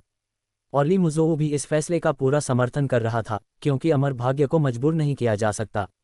बार बार पुष्टि करने के बाद जियांग शियाओबाई ने और देर नहीं की। वह सीधे ली छिंगजोऊ को लेकर चुनहु शहर से रवाना हो गया। शहर के बाहर ली मुज़ोऊ और सन शोहिंग उन्हें विदा करने आए थे और ली मुज़ोऊ की आंखों से आंसू गिरते साफ दिखाई दे रहे थे। तियान युआन शहर चुनहु शहर से 1 लाख ली से भी ज्यादा दूर था। साधारण मनुष्य अपने पूरे जीवन में भी इतनी दूरी तय नहीं कर सकते थे, इसलिए यह विदाई सच मायनों में हमेशा के लिए थी। हालांकि जियांग शियाओबाई को यह उम्मीद नहीं थी कि ली छिंगजोऊ का मन इतना दृढ़ होगा। उसने बस ली मुजोऊ के सामने घुटने टेक कर सिर झुकाया और बिना किसी हिचक के जियांग शियाओबाई के साथ चुनहु शहर छोड़ दिया। ये देखकर जियांग शियाओबाई ने मन ही मन सिर हिलाया। ऐसा मानसिक दृढ़ता अमरता की राह पर बहुत मददगार होती है। जैसे ही वे उस सीमा से बाहर निकले जहां से चुनहु शहर दिखना बंद हो गया, जियांग शियाओबाई ने काले वस्त्र पहन लिए, लोहे का नकाब लगा लिया और आध्यात्मिक शक्ति के एक झटके के साथ ली छिंगजोऊ को उड़ाकर सीधे तियान युआन शहर की ओर बढ़ गया। मौजूदा स्थिति काफी विशेष थी, इसलिए जियांग शियाओबाई ने पूरे रास्ते अपनी आभा छिपाए रखी ताकि कोई उसे पहचान न सके। सौभाग्य से सब कुछ बिना किसी बाधा के सुचारू रूप से चलता रहा। 2 दिनों की यात्रा के बाद वे आखिरकार तियान युआन शहर पहुंच गए। जियांग शियाओबाई पहले ली छिंगजोऊ को स्वादिष्ट भोजन कराने ले गया, फिर सीधे उसे जिन यिन पवेलियन ले गया। हाँ, जियांग शियाओबाई की नज़र में ली छिंगजोऊ के लिए जिन यिन पवेलियन में साधना करना एक बेहतरीन विकल्प था। ये पवेलियन कमज़ोर नहीं था और उसकी थोड़ी सी सिफारिश से ली छिंगजोऊ का भविष्य बड़े संप्रदायों की तुलना में भी बेहतर हो सकता था। जैसे ही वे जिन यिन पवेलियन में दाखिल हुए, लू लियन ने तुरंत जियांग शियाओबाई को देख लिया और सीधे उसका स्वागत करने आ गया। आयरन मास्क महोदय, आप आखिरकार आ ही गए। लू लियन के चेहरे पर उत्साह साफ झलक रहा था। जियांग शियाओबाई ने उसकी प्रतिक्रिया देखकर भौहें उठाईं। हालांकि वह अब जिन यिन पवेलियन को कई फायदे पहुंचा सकता था, लेकिन पहले कभी उसने लू लियन को इतना उत्साहित नहीं देखा था। उसने तुरंत हैरानी से पूछा, क्या बात है? सच कहूं तो हमारे यंग मास्टर आपको काफी समय से इंतजार कर रहे हैं, लू लियन ने जल्दी से कहा। कृपया मेरे साथ आइए, आयरन मास्क महोदय। मेरे यंग मास्टर को आपसे एक बहुत महत्वपूर्ण विषय पर बात करनी है। ये सुनकर जियांग शियाओबाई को आखिरकार समझ आ गया। पिछली बार जब वह जिन यिन पवेलियन आया था तो दुकानदार कियान दाबाओ ने इस विषय का जिक्र किया था। उस समय जियांग शियाओबाई ने इस पर ज्यादा ध्यान नहीं दिया था और न ही हाँ या ना कहा था। उसे उम्मीद नहीं थी कि जिन यिन पवेलियन के पीछे का वह यंग मास्टर वास्तव में आ चुका होगा। जल्द ही लू लियन उसे पहले वाले गुप्त कक्ष में ले गया। थोड़ी देर बाद दुकानदार कियान दाबाओ और एक परिपक्व व गंभीर युवा पुरुष भीतर आए। अध्याय 134 कियान मू। आयरन मास्क ने हल्का सा सिर उठाकर उसे परखा। ये युवक अच्छे स्वभाव का लग रहा था। देखने में भले ही उसकी उम्र 20 के आसपास लगती थी, लेकिन उसकी आभा बेहद सक्षम थी, मानो वही जिन यिन पवेलियन का असली मालिक हो। इससे आयरन मास्क ने अपने पहले के विचार त्याग दिए। लगता था कि इस व्यक्ति से बात करना भी एक अच्छा विकल्प है। आयरन मास्क, आपको इंतजार करवाने के लिए क्षमा चाहता हूँ। ये हमारे कियान परिवार के ज्येष्ठ युवा स्वामी कियान मू हैं, दुकानदार कियान दाबाओ ने सम्मानपूर्वक कहा। आयरन मास्क ने उदासीनता से सिर हिलाया और कुछ नहीं कहा, बल्कि मेज पर हवाचिंग पिल की 50 से अधिक शीशियां रख दीं। ये वे गोलियां थीं जिन्हें उसने पिछले कुछ दिनों में यूं ही परिष्कृत किया था। एक साथ इतनी सारी हवाचिंग पिल देखते ही युवा स्वामी कियान मू की आंखें फैल गईं। हालांकि यह क्षण भर के लिए ही था। उसने तुरंत स्वयं को संभाल लिया। मिस्टर आयरन मास्क वाकई अपनी ख्याति के अनुरूप हैं, युवा स्वामी कियान मू ने कहा। यह पूरी तरह प्रशंसा भी नहीं थी। आयरन मास्क ने उदासीनता से सिर हिलाया। आप ये बताने से पहले कि आप क्या चाहते हैं, मेरी एक अतिरिक्त शर्त है। पता नहीं आपका जिन यिन पवेलियन उसे स्वीकार करेगा या नहीं। कौन सी शर्त? आयरन मास्क, कृपया सीधे कहिए, युवा स्वामी कियान मू ने सिर हिलाया। क्या आपके जिन यिन पवेलियन के प्राचीन कबीले एंशिएंट क्लैन से संपर्क हैं? आयरन मास्क ने उदासीन स्वर में पूछा। युवा स्वामी कियान मू चौंक गया और भौहें सिकुड़ते हुए दुकानदार कियान दाबाओ की ओर देखा, फिर बोला, हाँ, पहले हमने प्राचीन कबीले को कुछ हवाचिंग पिल बेची थी। आयरन मास्क का आशय क्या है? अब से जिन यिन पवेलियन के साथ आपकी कोई भी साझेदारी हो, मेरी हवाचिंग पिल उन्हें बेचने की अनुमति नहीं होगी। समझे? आयरन मास्क ने ठंडे स्वर में कहा। उसने यह बात कभी नहीं भुलाई थी। उस दिन गू बेई का अहंकारी रवैया, जब उसने हवाचिंग पिल निकाली थी, मानो पिटने को बुलावा दे रहा हो। आयरन मास्क इसे बिल्कुल सहन नहीं कर सकता था। खैर, इस समय ड्रैगन वैली के अलावा केवल आयरन मास्क ही हवाचिंग पिल परिष्कृत कर सकता था। उसे विश्वास नहीं था कि यदि वह प्राचीन कबीले की आपूर्ति काट दे तो ड्रैगन वैली उन्हें उपलब्ध कराएगा। आयरन मास्क की समझ के अनुसार वर्तमान में ड्रैगन वैली में केवल कुछ ही लोग जानते थे कि आयरन मास्क हवाचिंग पिल परिष्कृत कर सकता है, और वे सभी आओयुवानवु की वंश रेखा से थे। वे पुराने न मरने वाले गद्दार जिन्होंने आखिरी पल में पाला बदला था, इस बारे में कुछ नहीं जानते थे। ये स्पष्ट था कि आओयुवानवु स्वाभाविक रूप से इस बात को उन्हें नहीं बताएगा। इसलिए आयरन मास्क ने निष्कर्ष निकाला कि अब से प्राचीन कबीले के लिए हवाचिंग पिल प्राप्त करना कठिन हो जाएगा। आयरन मास्क की बात सुनकर युवा स्वामी कियान मू काफी देर तक स्तब्ध रहा। आयरन मास्क, क्या मैं पूछ सकता हूँ क्यों? आयरन मास्क हंसा, इसे बस प्राचीन कबीले के साथ मेरी निजी दुश्मनी समझिए। अगर आपका जिनयिन पवेलियन प्राचीन कबीले की ताकत से डरता है और सहमत नहीं होना चाहता तो कोई बात नहीं, तब मैं किसी और के साथ सहयोग कर लूंगा। ये सुनते ही युवा स्वामी कियान मुंह घबरा गया। मजाक है क्या? वह कैसे नहीं जानता था कि हवाचिंग पिल जिनयिन पवेलियन को कितना मुनाफा दिलाती हैं। अगर आयरन मास्क ने अभी सहयोग तोड़ दिया तो जिनयिन पवेलियन को भारी नुकसान होगा, और पहले ही हवाचिंग पिल के कारण कुछ शक्तियों से संबंध बिगड़ चुके थे। ऐसी स्थिति में जिनयिन पवेलियन का अंतिम परिणाम अच्छा नहीं होगा। लेकिन वह तो प्राचीन कबीला था, पूर्वी क्षेत्र की शीर्ष शक्तियों में से एक। कुछ दिन पहले प्राचीन कबीले और ड्रैगन वैली के युद्ध की खबरें अभी भी तियान युआन शहर में फैली हुई थीं। अपने ही क्षेत्र में ड्रैगन वैली से टक्कर लेना ही उनकी ताकत साबित करने के लिए काफ़ी था। अगर जिनयिन पवेलियन ने सचमुच ऐसा किया तो प्राचीन कबीले के साथ उनका संबंध निश्चित ही बेहद खराब हो जाएगा, यहाँ तक कि एक बड़े संकट में भी बदल सकता है। कुछ समय के लिए युवा स्वामी कियान मुंह दुविधा में पड़ गया। वह इस बार आयरन मास्क के करीब आना चाहता था, लेकिन अभी उसने मुंह भी नहीं खोला था कि आयरन मास्क ने इतना बड़ा बम फोड़ दिया। तो आपका निर्णय? कुछ देर बाद आयरन मास्क ने उदासीनता से कहा। यह युवा स्वामी कियान मुंह की भौहें कसकर सिकुड़ गईं और उसने तुरंत उत्तर नहीं दिया। वह अपने मन में लाभ हानि तौलता रहा। यद्यपि आयरन मास्क से सहमत होने पर प्राचीन कबीले को नाराज करना तय था, लेकिन वर्तमान में केवल उनका जिनयिन पवेलियन ही हवाचिंग पिल बेचता था। अन्य शक्तियां तो जो हवाचिंग पिल उन्हें मिलती थीं, उन्हें इस्तेमाल करने तक का समय नहीं निकाल पाती थीं। वे प्राचीन कबीले के साथ बांटें, ये तो दूर की बात थी। इस प्रकार भले ही जिनयिन पवेलियन प्राचीन कबीले को नाराज करे, वह अन्य शक्तियों के साथ घनिष्ठ सहयोग के माध्यम से इसके प्रभाव को संतुलित कर सकता था।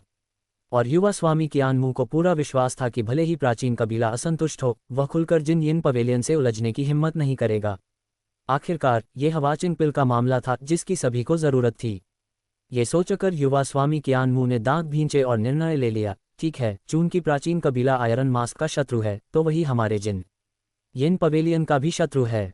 आज से जिनयिन पवेलियन प्राचीन कबीले के साथ अपना सहयोग समाप्त करता है। ये सुनकर आयरन मास्क ने संतुष्टि से सिर हिलाया, फिर बोला, बताए आप मुझसे क्या चर्चा करना चाहते हैं? युवा स्वामी कियान मुंह ने स्वाभाविक रूप से अपना उद्देश्य ईमानदारी से बताया, मुख्यतः आयरन मास्क के साथ अच्छे संबंध स्थापित करना और साथ ही गुप्त रूप से आयरन मास्क की वास्तविक मंशा टटोलना। पहले वाले की आयरन मास्क को परवाह नहीं थी, जहां तक दूसरे का सवाल था। साफ साफ कहूं, मुझे आपके जिनयिन पवेलियन की ज़रूरत है, बस इतनी सी बात है, आयरन मास्क ने उदासीनता से कहा। ज़रूरत? कुछ क्षणों की स्तब्ध चुप्पी के बाद युवा स्वामी कियान मुंह के चेहरे के भाव पूरी तरह बदल गए। वह तुरंत आयरन मास्क के आशय को समझ गया। दूसरा पक्ष जिनयिन पवेलियन को विकसित करना चाहता था और उसे अपने अधीन बनाना चाहता था। युवा स्वामी कियान मुंह तो इसे लाख बार स्वीकार करता। मजाक कर रहे हैं क्या? आयरन मास्क ही एकमात्र व्यक्ति था जो हवाचिंग पिल परिष्कृत कर सकता था, और हवाचिंग पिल का उत्पादन स्वयं उसकी कीमिया कला एल्केमी की क्षमता का प्रमाण था। जिनयिन पवेलियन तो पूर्वी क्षेत्र की केवल एक द्वितीय श्रेणी की व्यापारी शक्ति थी। उभरने के लिए उन्हें इस अवसर को पकड़ना ही होगा। युवा स्वामी कियान मुंह के हाव भाव में आए परिवर्तन को देखकर आयरन मास्क बहुत संतुष्ट हुआ। वैसे मैंने सुना है कि कुछ दिन पहले प्राचीन कबीले और ड्रैगन वैली के बीच युद्ध हुआ था। आयरन मास्क ने अचानक कहा। मैं उस समय पास में नहीं था, क्या आपको स्थिति का विस्तार से पता है? युवा स्वामी कियान मुंह ने सिर हिलाया और जो कुछ उसे पता था वह बताया। अफवाहों और वास्तविक तथ्यों में ज्यादा अंतर नहीं था। अब क्योंकि उस नश्वर ने प्राचीन कबीले को पूरी तरह क्रोधित कर दिया है, पूरे पूर्वी क्षेत्र में प्राचीन कबीला उस नश्वर का शिकार कर रहा है। ये कहते हुए युवा स्वामी कियान मुंह ने आह भरी, दुनिया की बातें कितनी अनिश्चित हैं। ऐसा बेचारा नश्वर जो इस भंवर में फंस गया है, संभवतः दुखद अंत को प्राप्त होगा। आयरन मास्क युवा स्वामी कियान मुंह के आकलन से उदासीन रहा। वही बेचारा नश्वर वही स्वयं था। हालांकि यह सचमुच थोड़ा परेशान करने वाला था, फिर भी वर्तमान में आयरन मास्क इसे संभाल सकता था। आगे क्या हुआ? प्राचीन कबीले और ड्रैगन वैली के बीच का युद्ध यूं ही अचानक खत्म तो नहीं हो गया होगा, है न? आयरन मास्क ने जिज्ञासा से पूछा। युवा स्वामी कियान मुंह ने सिर हिलाया और कहा, आयरन मास्क, इसके बाद जो हुआ वह काफी अद्भुत था। सबसे पहले प्राचीन कबीले ने सार्वजनिक रूप से कहा कि यह एक गलतफहमी थी और उन्होंने ड्रैगन कबीले को भारी मात्रा में खजाने और संसाधन देकर क्षतिपूर्ति की, जिसमें 1 अरब से अधिक उच्च श्रेणी की आत्मा पत्थरों के मूल्य की एक आत्मा पत्थर खान भी शामिल थी।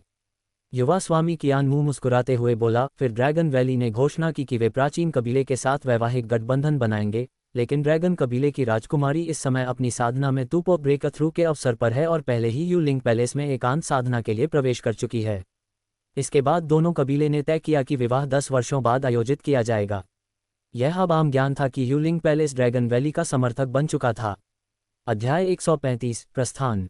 ये जानना आवश्यक था कि यूलिंग पैलेस एक अतीन्द्रिय शक्ति है। इससे ड्रैगन वैली की प्रतिष्ठा बहुत अधिक बढ़ जाएगी और वह एक बार फिर इस क्षेत्र का अधिपति बन सकेगी। ये समाचार सुनकर जियांग शियाओबाई ने राहत की सांस ली। आओयान सुरक्षित थी, यही उसकी सबसे बड़ी तसल्ली थी। अब जब वह यूलिंग पैलेस में प्रवेश कर चुकी थी और वहां साधना करने वाली थी, तो उसके पास अपार अवसर थे। विशेष रूप से इसलिए कि जियांग शियाओबाई ने पहले ही आओयान को कुछ ऐसी गोलियां दी थीं जो उसके रक्तवंश को उत्तेजित कर सकती थी। इन गोलियों और परिश्रमी साधना के साथ एक अद्वितीय विशेषज्ञ बनना कोई सपना नहीं था, ये केवल समय की बात थी। इसके अलावा जियांग शियाओबाई को विश्वास था कि जो वस्तुएं उसने आओयान को दी थी, उसके अपने प्रतिभा और क्षमता के साथ मिलकर वह अंततः सभी को चौंका देगी और यूलिंग पैलेस के पैलेस मास्टर की व्यक्तिगत शिष्या बन जाएगी, या यहाँ तक कि यूलिंग पैलेस की संत भी। इससे आओयान की स्थिति और भी मजबूत हो जाएगी। अब उसे आओयान की सुरक्षा की चिंता करने की आवश्यकता नहीं थी और इसलिए वह और भी निडर होकर महान शक्ति की खोज कर सकता था। इसी समय मुखौटे के नीचे जियांग शियाओबाई के चेहरे पर एक हल्की मुस्कान उभर आई। 10 वर्ष नश्वर लोगों के लिए अपेक्षाकृत लंबा समय होता है, लेकिन साधकों की दृष्टि में यह इतना लंबा नहीं है। शायद एक बार की एकांत साधना, ध्यान में डूबा एक छोटा सा समय, और 10 वर्ष बीत जाएं, क्योंकि साधकों का जीवनकाल नश्वर कल्पना से परे होता है। अब ड्रैगन वैली का प्राचीन कबीले के साथ वैवाहिक गठबंधन करने का निर्णय, जियांग शियाओबाई का मानना था, वास्तव में मजबूरी में लिया गया था, क्योंकि अमर पूज्य हुनहेंग की शक्ति सभी के सामने स्पष्ट थी।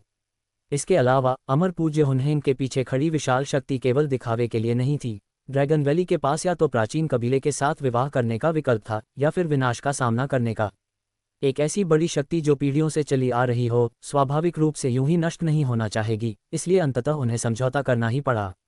अब जो कुछ भी हो रहा था, वह सब जियांग शियाओबाई की अपेक्षाओं के भीतर था। हालांकि 10 वर्षों की समय सीमा ने उसे थोड़ा आश्चर्यचकित किया, लेकिन इन 10 वर्षों में उसके पास बहुत कुछ करने के लिए पर्याप्त समय था।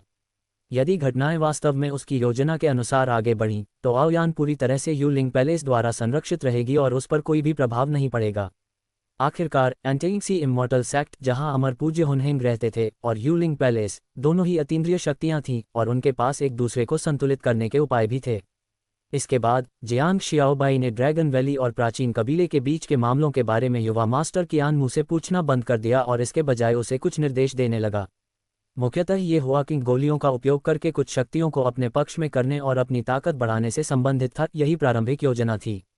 युवा मास्टर कियान मू ने स्वाभाविक रूप से सहमति जताई। जियांग शियाओबाई की सहायता के साथ यदि उनका कियान परिवार फिर भी उन्नति न कर सका, तो उन्हें कहीं ठंडी जगह जाकर खुद को दफना लेना चाहिए। फिर जियांग शियाओबाई ने ली छिंगजोऊ को भी नहीं बुलाया। यद्यपि कियान परिवार केवल एक द्वितीय स्तरीय शक्ति था, फिर भी वह एक विशाल साधना संगठन था और ली छिंगजोऊ के लिए उसमें शामिल होना सबसे अच्छा विकल्प था। ली छिंगजोऊ और जिनयिन पवेलियन से संबंधित मामलों को सुलझाने के बाद जियांग शियाओबाई अकेले जिनयिन पवेलियन से निकल गया और अपनी दुकान पर लौट आया।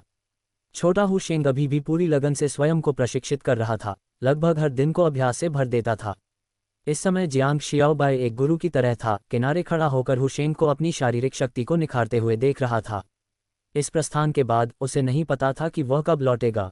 हुशेंग उसकी पिछली योजना का एक अत्यंत महत्वपूर्ण हिस्सा था, और यद्यपि परिस्थितियां कुछ बदल चुकी थीं, जियांग शियाओबाई का उसे त्यागने का कोई इरादा नहीं था। इसके विपरीत उसे लगा कि उसका विकास जारी रखना बहुत आवश्यक है, और इतना ही नहीं, उसे हुशेंग की वृद्धि की गति भी तेज करनी होगी। गुरु, क्या आप लंबी यात्रा पर जा रहे हैं? हुशेंग ने चौड़ी आंखों से अनिच्छा भरे भाव से जियांग शियाओबाई को देखते हुए पूछा। जियांग शियाओबाई आगे बढ़ा और हुशेंग के छोटे से सिर पर हाथ फेरा। हाँ, मैं लंबी यात्रा पर जा रहा हूँ। क्या तुम अपना ख्याल रख सकते हो? गुरु, चिंता मत कीजिए, मैं बहुत मजबूत हूँ और अपना ख्याल जरूर रखूंगा। हुशेंग ने मुठ्ठियां भींच लीं, उसका चेहरा दृढ़ संकल्प से भरा हुआ था। जब गुरु अगली बार लौटेंगे, मैं जरूर अपने शरीर में की प्रवाहित करने में सफल हो जाऊंगा और गुरु की उम्मीदों पर खरा उतरूंगा। जियांग शियाओबाई हल्के से मुस्कुराया और कुछ नहीं बोला। वह पहले ही हुशेंग के लिए एक दिव्य स्तरीय साधना विधि छोड़ चुका था, साथ ही एक अधिक पूर्ण की संघनन कला और सहायक गोलियां भी, जो छोटे हुशेंग की प्रगति को अत्यंत तेज कर देंगी। उसे ये भी नहीं पता था कि वह कब लौटेगा, या शायद कभी लौटेगा ही नहीं, इसलिए हुशेंग की ओर उसकी दृष्टि काफी जटिल थी। कभी कभी जियांग शियाओबाई ये भी सोचता था कि क्या इस तरह जबरदस्ती हुशेंग को साधना की दुनिया में खींच लाना वास्तव में सही था। मैं जा रहा हूँ। जब मैं यहाँ न रहूं तो अपने दम पर अच्छी तरह जीना। अगर भविष्य में तुम मुझे फिर कभी न देखो तो इस दुकान और इन कीमती वस्तुओं को अपनी इच्छा अनुसार बांट देना। बस अच्छे से जीना। जियांग शियाओबाई हल्के से मुस्कुराया, फिर मुड़ा और सीधे दुकान से बाहर निकल गया, पीछे केवल हु शेंग को स्तब्ध और अनिच्छुक खड़ा छोड़ते हुए। इन सभी बातों से निपटने के बाद जियांग शियाओबाई ने और समय न गंवाया और सीधे जिनयिन पवेलियन की ओर चला गया।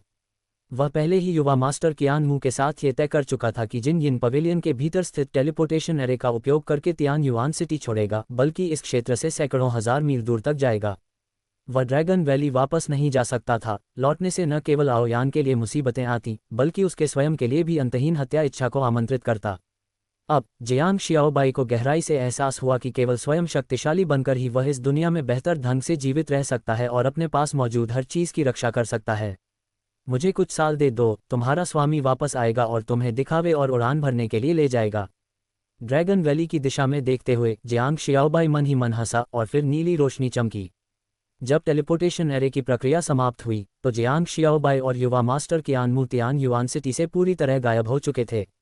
रोलर कोस्टर जैसी अनुभूति समाप्त होने पर जियांग शियाओबाई ने अंततः अपने सामने दृश्य में परिवर्तन देखा। उसने पाया कि वह एक प्राचीन शैली के बड़े कमरे में खड़ा था। आयरन मास्क महोदय, ये स्थान पूर्वी क्षेत्र के केंद्र के पास है, जिसका नाम छिंग्युआन महाद्वीप सिहाई सिटी है। ये साधना शक्तियों के लिए एक बड़ा नगर है और यहाँ मेरी जिनयिन पवेलियन की भी संपत्ति है। युवा मास्टर कियान मू ने मुस्कुराते हुए परिचय दिया। फिर वह जियांग शियाओबाई को टेलीपोर्टेशन एरे से बाहर ले गया और यहाँ स्थित कियान परिवार की संपत्ति दिखाने लगा। आखिरकार यह एक द्वितीय स्तरीय शक्ति थी, यद्यपि बहुत शक्तिशाली नहीं थी, फिर भी इसका एक निश्चित पैमाना था और यह केवल एक ही स्थान पर विकसित नहीं हो सकती थी। सिहाई सिटी में स्थित यह संपत्ति एक रेस्तरां थी जिसका नाम हेवनली फ्रेग्रेंस पवेलियन था, जिसकी सिहाई सिटी में बहुत अच्छी प्रतिष्ठा थी। तियान युआन सिटी के जिनयिन पवेलियन के बाद दूसरे स्थान पर, और यह कियान परिवार की मुख्य संपत्तियों में से एक थी। युवा मास्टर कियान मू के मार्गदर्शन में जियांग शियाओबाई की मुलाकात हेवनली फ्रेग्रेंस पवेलियन की प्रबंधक से हुई। एक मोहक स्त्री, आकर्षक देह यष्टि और साहसी वस्त्रों में केवल एक नज़र ही किसी को अनायास ही उसकी ओर खींच सकती थी। युवा मास्टर, निश्चिंत रहें, आपकी दासी आयरन मास्क महोदय की पूरी सेवा अवश्य करेगी, आयरन डांसर ने मोहक मुस्कान के साथ कहा। युवा मास्टर कियान मू ने सिर हिलाया, फिर जियांग शियाओबाई की ओर देखा। आयरन मास्क महोदय, यदि भविष्य में आपको किसी भी चीज़ की आवश्यकता हो तो आप कभी भी आयरन डांसर के पास आ सकते हैं। इस अवधि के दौरान वह मेरी ओर से आपके सभी अनुरोधों को पूरा करेगी। अध्याय 136 सिहाई शहर। मुझे यथाशीघ्र वापस जाकर रिपोर्ट देनी है, इसलिए मैं आपका और समय नहीं लूंगा महोदय। जियांग शियाओबाई ने सिर हिलाया। इसके बाद युवा मास्टर कियान मू आयरन डांसर के पास गया और उसे कुछ निर्देश दिए, फिर टेलीपोर्टेशन एरे के माध्यम से जल्दबाजी में वहां से चला गया। इस बार जियांग शियाओबाई ने कियान परिवार के लिए एक अत्यंत विशाल क्षेत्र की योजना बनाई थी और उसे इसे यथाशीघ्र लागू कराने के लिए कियान परिवार के कई बड़े लोगों को तुरंत रिपोर्ट देनी थी। युवा मास्टर कियान मू के जाने के बाद आयरन डांसर एक मोहक मुस्कान के साथ आगे आए और उसके हाथ में एक स्टोरेज रिंग प्रकट हुई। महोदय, इसके भीतर रखी वस्तुएं मेरी ओर से एक छोटा सा सम्मान चिन्ह है और इसमें कई अन्य चीजें भी हैं जो आपके काम आ सकती हैं। आयरन डांसर मुस्कुराते हुए बोली, महोदय, आप फिलहाल हेवनली फ्रेग्रेंस पैविलियन में ठहर सकते हैं। अब से हेवनली फ्रेग्रेंस पैविलियन की सबसे ऊपरी मंजिल के कमरे विशेष रूप से आपके लिए ही होंगे। अब मैं विदा लेती हूँ। ये कहना पड़ेगा कि आयरन डांसर, जो कियान परिवार के एक महत्वपूर्ण उद्योग की प्रभारी थी, वास्तव में बहुत सक्षम व्यक्ति थी। जियांग शियाओबाई उसके रवैये से बेहद संतुष्ट था। इसके बाद उसने अपने चारों ओर कमरे को देखा। जो कुछ भी दिखाई दे रहा था सब कुछ बेहद शानदार और विलासितापूर्ण था। अब से यहाँ केवल वही रह सकता था। कुर्सी पर बैठकर जियांग शियाओबाई ने अपने हाथ में मौजूद स्टोरेज रिंग को देखा। इसके भीतर 10 लाख से अधिक उच्च स्तरीय स्पिरिट स्टोन के अलावा कई आध्यात्मिक जड़ी बूटियां भी थीं जिन्हें उसने पहले अनुरोध किया था, और साथ ही एक जेड स्लिप भी थी। उस जेड स्लिप में सिहाई शहर और उसके आसपास के क्षेत्रों के बारे में विस्तृत जानकारी थी। सबसे पहले, सिहाई शहर तियानश्वान महाद्वीप के पूर्वी क्षेत्र के मध्य भाग में स्थित था। ये बिल्कुल केंद्र में नहीं था, लेकिन फिर भी इसकी भौगोलिक स्थिति बहुत अच्छी थी। आसपास के क्षेत्र में बड़े छोटे अनेक शक्तियां जटिल रूप से एक दूसरे में उलझी हुई थीं। कुल मिलाकर इन्हें एक राजवंश, 4 संप्रदाय, 5 पर्वत के रूप में संक्षेपित किया जा सकता था। इनमें से एक राजवंश था 1000 युआन राजवंश, जो एक अमर साधना राजवंश था, अत्यंत शक्तिशाली और शीर्ष स्तरीय शक्तियों में से एक। इसका स्थान 1000 युआन शहर में था, जो पूर्वी क्षेत्र का वास्तविक केंद्र था। 4 संप्रदाय थे 4 अमर साधना संप्रदाय, जो सभी शीर्ष स्तरीय थे: स्वॉर्ड सी संप्रदाय, डिंग तियान संप्रदाय, सिल्वर मून संप्रदाय और ईविल शैडो संप्रदाय। ये चारों संप्रदाय 1000 युआन शहर के चारों ओर फैले हुए थे। इनके बाद 1000 युआन शहर से सैकड़ों हजारों मील बाहर फैली हुई प्रथम श्रेणी की शक्तियां थीं, जिन्हें 5 पर्वत कहा जाता था। ये थे ज्यूवान पर्वत, हुफू पर्वत, कियानकुन पर्वत, मिंगहाई पर्वत और अपेक्षाकृत रहस्यमय व कम प्रसिद्ध जेड पीक पर्वत। जेड स्लिप में इन शक्तियों के बारे में कुछ जानकारी थी। हालांकि विवरण बहुत अधिक नहीं था, लेकिन इन जानकारियों के आधार पर उनकी ताकत का मोटा मोटा अंदाजा लगाया जा सकता था। इनमें से 5 शीर्ष स्तरीय शक्तियां ड्रैगन वैली से थोड़ी कमज़ोर थीं, जबकि अन्य प्रथम श्रेणी की शक्तियां भी कमज़ोर नहीं थीं। इसके बाद कुछ मिश्रित और छोटी मोटी शक्तियों का उल्लेख था। हेवनली फ्रेग्रेंस पेविलियन, जैसा कि कियान परिवार का उद्योग होने से अपेक्षित था, कियान परिवार की विशिष्ट शैली को विरासत में लिए हुए था और कुछ मामलों के रिकॉर्ड काफ़ी विस्तृत थे। इतना ही नहीं, जेड स्लिप में आसपास के क्षेत्र का एक मानचित्र भी था, जो वाकई बहुत सोच समझकर दिया गया था। संक्षेप में देखने के बाद जियांग शियाओबाई को आसपास की स्थिति की सामान्य समझ हो गई और साथ ही उसने अपने अगले कदमों की योजना अपने मन में बनानी शुरू कर दी। सबसे पहले उसे और अधिक शक्तिशाली बनना था। ड्रैगन वैली छोड़कर स्पिरिट स्टोन खदान की खोज के दौरान जियांग शियाओबाई ने यह पाया कि जितना अधिक वह यात्रा करता है, उतने ही अधिक अवसर उसे सिस्टम के चुनावों के रूप में मिलते हैं। केवल इसी तरह वह कम समय में अपनी शक्ति को तेजी से बढ़ा सकता था। उसे यथाशीघ्र आउट ऑफ बॉडी स्टेज में तुपो करना था, ताकि वह हाल ही में प्राप्त की गई मूल्यवान धरोहर 7 ट्रेजर्स एक्सक्विजिट पगोडा का उपयोग कर सके। दूसरे, उसे कुछ स्पिरिट स्टोन खदानें ढूंढनी थी, क्योंकि वही उसकी पूंजी थी। जियांग शियाओबाई अकेले लड़ना नहीं चाहता था। बिना पैसे के वह किसी शक्ति का गठन कैसे कर सकता था? केवल पैसे से ही संसाधन, खजाने और शक्तिशाली विशेषज्ञों को आकर्षित किया जा सकता था। कुल मिलाकर इसका प्रभाव उसके पिछले जीवन में कंपनी शुरू करने जैसा ही था। अपने विचारों को मोटे तौर पर स्पष्ट करने के बाद जियांग शियाओबाई ने स्थिति के बारे में पूछताछ करने का निर्णय लिया, क्योंकि उसे नहीं पता था कि कहीं वह यहाँ भी वांछित तो नहीं है। हेवनली फ्रेग्रेंस पेविलियन से बाहर निकलते हुए जियांग शियाओबाई ने सिहाई शहर की चहल पहल भरी सड़कों को देखा और जांच पड़ताल के लिए भीड़ में घुल मिल गया। लगभग आधे घंटे बाद उसे यहाँ अपने नाम का कोई वांछित पोस्ट नहीं मिला, जो कि तियान युआन शहर से बिल्कुल अलग था। स्पष्ट रूप से प्राचीन कबीला फिलहाल यहाँ तक अपना प्रभाव नहीं फैला सका था। ये भी तर्कसंगत था। ये स्थान पूर्वी क्षेत्र का केंद्रीय इलाका था, जहाँ शक्तियों का वितरण जटिल और आपस में गुंथा हुआ था। भले ही प्राचीन कबीला शक्तिशाली था और उसके पीछे मजबूत समर्थन था, फिर भी यहाँ की 5 शीर्ष स्तरीय शक्तियाँ उनसे डरने वाली नहीं थीं। इसके अलावा युवा मास्टर कियान मू के अनुसार सिहाई शहर तियान युआन शहर से लगभग 10 लाख मील दूर था। इतनी दूरी होने के कारण प्राचीन कबीले के लिए यहाँ तक जांच पड़ताल करना अभी संभव नहीं था। ये समझने के बाद जियांग शियाओबाई ने अंततः अपना भेष उतार दिया। मजाक की बात थी, मास्क पहनकर उसे हमेशा असहज महसूस होता था। अपनी असली शक्ल में लौटने के बाद जियांग शियाओबाई को लगा कि उसकी सांसें कहीं अधिक सहज हो गई हैं। इसके बाद उसने शहर में कुछ स्वादिष्ट खाना खरीदा और यूं ही घूमने लगा। कुछ देर घूमने के बाद जियांग शियाओबाई को कुछ खास नहीं मिला और उसने हेवनली फ्रेग्रेंस पेविलियन लौटने के बारे में भी नहीं सोचा। जैसे ही वह सिहाई शहर छोड़कर बाहर स्पिरिट स्टोन खदान की खोज शुरू करने ही वाला था, तभी उसने अचानक आगे भीड़ में हंगामा देखा। दोपहर का समय था और सड़कें पहले से ही बहुत भीड़भाड़ वाली थीं। स्पष्ट था कि कुछ हो रहा था। जियांग शियाओबाई तुरंत जांच करने आगे बढ़ा। इस बार किन परिवार की मिस एक मार्शल आर्ट्स प्रतियोगिता आयोजित कर रही हैं, ताकि पति चुना जा सके। पता नहीं इस बार उन्हें कोई मिलेगा या नहीं। किन परिवार की मिस की शक्ति वाकई बहुत भयानक है। इतने वर्षों में और इतनी बार विवाह हेतु मार्शल आर्ट्स प्रतियोगिताएं होने के बावजूद वह अब तक किसी को पसंद नहीं कर पाई हैं, क्योंकि कोई भी उन्हें हरा नहीं सका। मैंने सुना है कि इस बार किन परिवार ने पूरी ताकत लगा दी है। इनाम में क्लियर स्नो पिल जैसी दिव्य औषधि और यहाँ तक कि 1 करोड़ लो ग्रेट स्पिरिट स्टोन भी रखे गए हैं। पूरी ताकत लगाने से क्या होगा? जो जीत नहीं सकता वह फिर भी नहीं जीत पाएगा। भीड़ के किनारे पहुंचकर जियांग शियाओबाई ने लोगों को लगातार चर्चा करते और जीभ चटकाते सुना और वह कुछ पल के लिए स्तब्ध रह गया। सिहाई शहर मुख्यतः साधकों से भरा हुआ था, यानी यह एक साधक नगर था जहां असंख्य परिवार और शक्तियां थीं। इतनी की गिनती कर पाना मुश्किल था। आयरन डांसर द्वारा दी गई जेड स्लिप में जियांग शियाओबाई ने इस किन परिवार को भी देखा था। ये सिहाई शहर के शीर्ष परिवारों में से एक था, जिसकी शक्ति अत्यंत प्रबल थी और इसके कुलपति स्वयं नासेंट सोल स्टेज के साधक थे। और किन परिवार की युवा महिला किन न्यानशुए की साधना प्रतिभा अविश्वसनीय रूप से प्रबल थी। साधना शुरू किए हुए केवल 100 से कुछ अधिक वर्ष हुए थे और वह पहले ही गोल्डन कोरलेट स्टेज तक पहुंच चुकी थी। सामान्य साधक 100 वर्षों में शायद केवल फाउंडेशन स्थापित ही कर पाते, जिससे उसकी प्रतिभा का अंदाजा लगाया जा सकता था।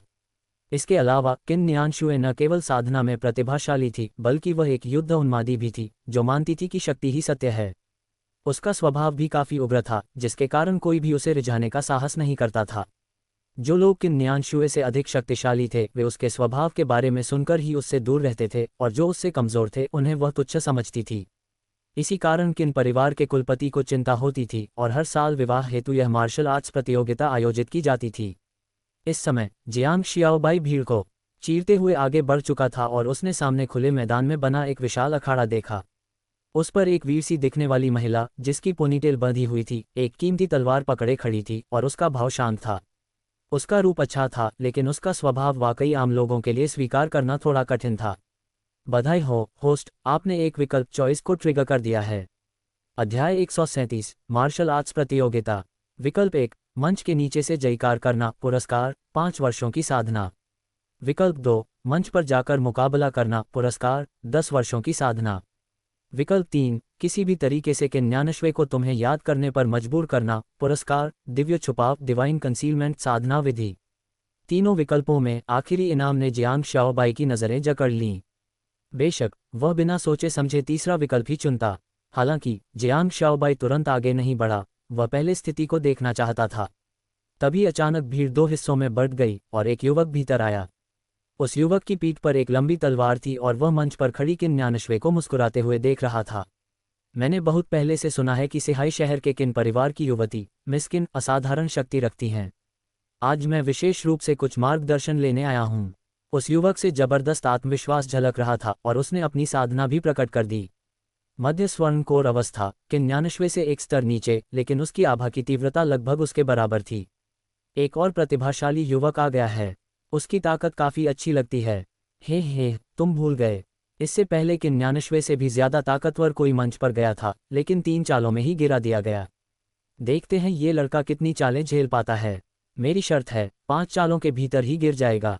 लोग चर्चा करने लगे, लेकिन युवक ने आसपास की बातों पर बिल्कुल ध्यान नहीं दिया और एक एक कदम बढ़ाते हुए मंच की ओर चला। मंच पर किन न्यानश्वे ने बस उस युवक पर एक नज़र डाली और फिर उसे अनदेखा कर दिया। किन न्यानश्वे की उपेक्षा महसूस कर युवक का चेहरा गुस्से से लाल हो गया। वह तुरंत मंच पर कूदा और उसके हाथ में पकड़ी लंबी तलवार म्यान से निकलते ही खनखनाने लगी। किन न्यानश्वे, मुझे दिखाओ कि तुम जैसी स्वॉर्डसी सेक्ट की शिष्या वास्तव में कितनी ताकतवर हो। युवक ने ठंडी हंसी के साथ कहा, लेकिन किन न्यानश्वे अब भी उदासीन बनी रही, जिससे युवक और भी गुस्से से भर गया। मैं तुमसे बात कर रहा हूँ, युवक ने डांटते हुए कहा। इस बार किन न्यानश्वे ने आखिरकार मुंह खोला, अगर लड़ना है तो लड़ो। तुम औरतों की तरह ज्यादा बकवास करते हो। ये सुनते ही मंच के नीचे मौजूद भीड़ जोर जोर से हंस पड़ी और यहाँ तक कि जियांग शाओबाई भी हंसी नहीं रोक पाया। इस लड़की का स्वभाव वाकई अफवाहों जैसा ही उग्र था। मंच पर मौजूद युवक को गहरी बेइज्जती महसूस हुई।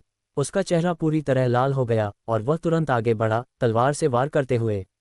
उसी क्षण किन न्यानश्वे बेहद शांत रही। उसने हल्के से पीछे कदम रखा और अपने हाथ में पकड़ी तलवार की म्यान को एक बेहद चालाक कोण पर उठाकर वार को रोक लिया।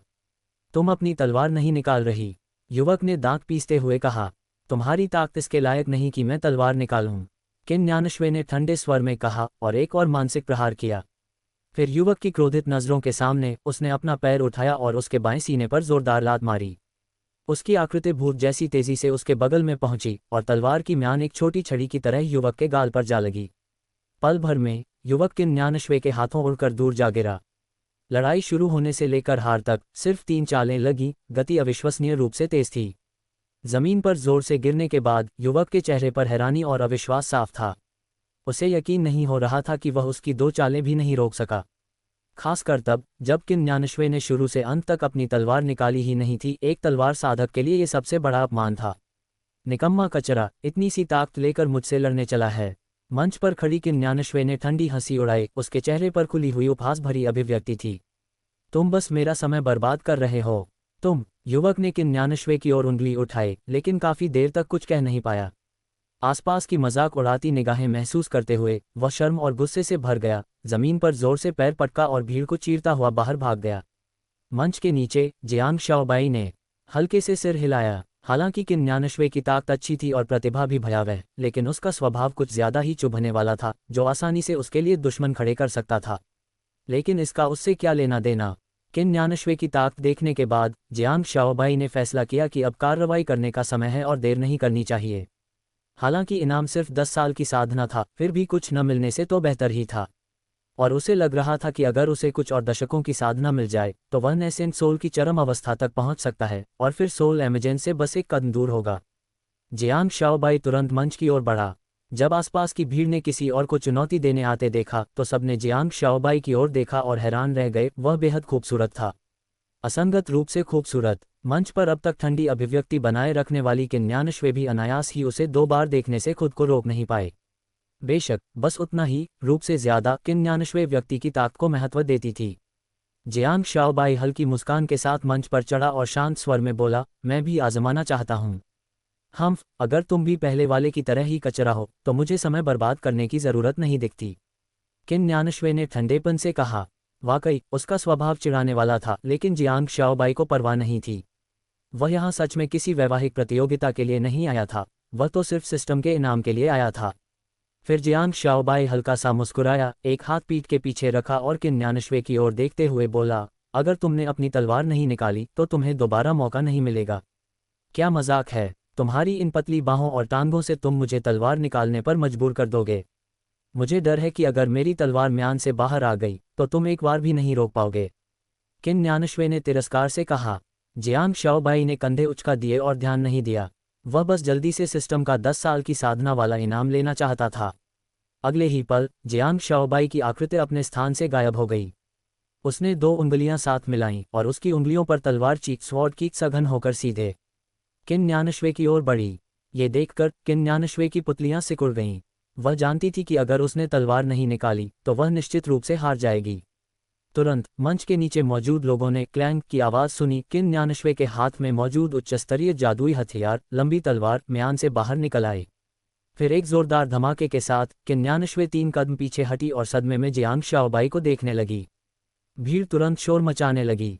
किसी ने सच में मिस किन को तलवार निकालने पर मजबूर कर दिया। मंच पर किन न्यानश्वे ने गहरी सांस ली और भौहें सिकोड़ते हुए कहा, तुम्हारे पास वाकई कुछ हुनर है जो मुझे तलवार निकालनी पड़ी।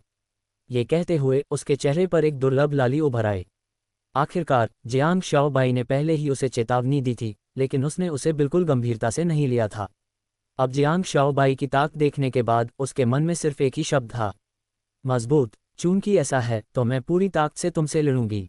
ये कहते ही किन न्यानश्वे ने अपनी लंबी तलवार उठाए और बिजली जैसी गति से जियांग शाओबाई की ओर झपटी। पहले उसकी छाती पर वार, फिर उसके घुटने पर। दोनों हमले लगभग एक साथ आए। ये तलवार कला थी। इस उग्र आक्रमण का सामना करते हुए जियांग शाओबाई शांत और संयमित बना रहा। उसका दायां हाथ अब भी पीठ के पीछे था। उसने अपने बाएं हाथ से तलवार ची का उपयोग कर किन न्यानश्वे के हमलों को आसानी से रोक लिया। और किन न्यानश्वे स्वॉर्ड सी सेक्ट की प्रतिभाशाली शिष्या होने के नाते तुरंत प्रतिक्रिया दी। वह घूमकर जियांग शाओबाई के बगल में आ गई और उसकी गर्दन की ओर वार किया। जियांग शाओबाई की आकृति झिलमिलाई, वह अपने स्थान से गायब हो गया और अगले ही पल किन न्यानश्वे के पीछे प्रकट हुआ। जैसे ही उसकी उंगलियां आगे बढ़ीं, किन न्यानश्वे की तलवार भी भोंकने से बदलकर क्षैतिज वार में बदल गई ताकि वह उसके हमले को रोक सके। दुर्भाग्यवश उनके बीच की ताकत का अंतर अंततः एक ऐसी खाई था जिसे पाटा नहीं जा सकता था। जियांग शाओबाई की गति और भी तेज थी और एक ही क्षण में उसकी उंगली किन न्यानश्वे की गर्दन के पीछे टिक गई। तुम हार गईं। अध्याय 138। ये सच में एक लड़की है, जियांग शाओबाई ने उदासीन स्वर में कहा। एक पल के लिए किन न्यानश्वे हाथ में अपनी लंबी तलवार पकड़े जड़ होकर खड़ी रह गई। न सिर्फ वही, बल्कि वहां मौजूद हर व्यक्ति के चेहरे पर अविश्वास साफ झलक रहा था। जो बात उन्होंने सपने में भी नहीं सोची थी वही अगले ही पल घटित हो गई। मार्शल आर्ट्स प्रतियोगिता जीतने के बाद जियांग शाओबाई वास्तव में मंच से सीधे कूद गया और दूर की ओर चलता चला गया। तुरंत ही हर कोई पूरी तरह हतप्रभ रह गया। सब लोग स्तब्ध थे। ये रहस्यमय और सुंदर युवक आखिर है क्या, जो चुनौती देने आया, मुकाबला जीता और फिर ऐसे ही भाग गया। खासतौर पर मंच पर जमी हुई खड़ी किन न्यानश्वे, उसके चेहरे के भाव तो देखने लायक थे। उसने सच में उम्मीद नहीं की थी कि जियांग शाओबाई ऐसा चौंकाने वाला कदम उठाएगा। असल में इसमें जियांग शाओबाई की कोई गलती नहीं थी। अगर वह सामान्य रूप से यहाँ से गुजर रहा होता तो वह जरूर बस तमाशा देखकर चला जाता। केवल कोई सिरफिरा ही किन न्यानश्वे से लड़ने मंच पर चढ़ता। लेकिन अब कोई और विकल्प नहीं था। सिस्टम ने उसे एक चुनाव दिया था और इनाम ऐसा था जिसे जियांग शाओबाई ठुकरा नहीं सकता था। अब जब लड़ाई खत्म हो चुकी थी तो जाहिर है वह बस भाग ही जाएगा। क्या वह सच में यहीं रुककर किन न्यानश्वे से शादी करके बच्चे पैदा करना चाहता था? मजाक है, ये बिल्कुल असंभव था। जियांग शियाओबाई की दूर जाती पीठ को देखते हुए किन न्यानश्वे को आखिरकार एहसास हुआ क्या उसे नकार दिया गया था। अरे वहीं रुक जाओ। किन न्यानश्वे ने तुरंत जियांग शियाओबाई को पुकारा। जियांग शियाओबाई ने हल्का सा भौं उठाया। अब और क्या करना चाहती हो? तुमने मुझे हराया है और यह विवाह के लिए मार्शल आर्ट्स प्रतियोगिता थी। आज से मैं तुम्हारी औरत हूं, किन न्यानश्वे ने मंच से जियांग शियाओबाई को चिल्लाकर कहा। ये शब्द सुनते ही आसपास खड़े लोग हौंफ उठे। हे भगवान, किन परिवार की सबसे बड़ी बेटी सच में अपनी बात निभाने जा रही थी। हालांकि वह सच में वादा निभाने का इरादा रखती थी, लेकिन उसका बोलने का लहजा लोगों को कुछ असहज सा लगा, जैसे वह ये सब मजबूरी में कर रही हो। जियांग शियाओबाई ने ऐसा भाव बनाया मानो उसने कोई विस्फोटक बात सुन ली हो, उसकी आंखें लगभग बाहर निकलने वाली थीं।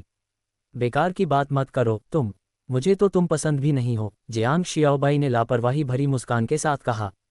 उसकी नज़र में किन न्यानश्वे का ये व्यवहार शायद मजबूरी का था। आखिर इतने लोग देख रहे थे और किन परिवार से हाई शहर का एक बड़ा परिवार था।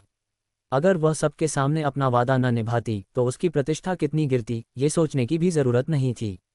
इसलिए जियांग शियाओबाई को कोई फर्क नहीं पड़ा। वह बस दो चार बातें कहकर इस लड़की को टाल देना चाहता था।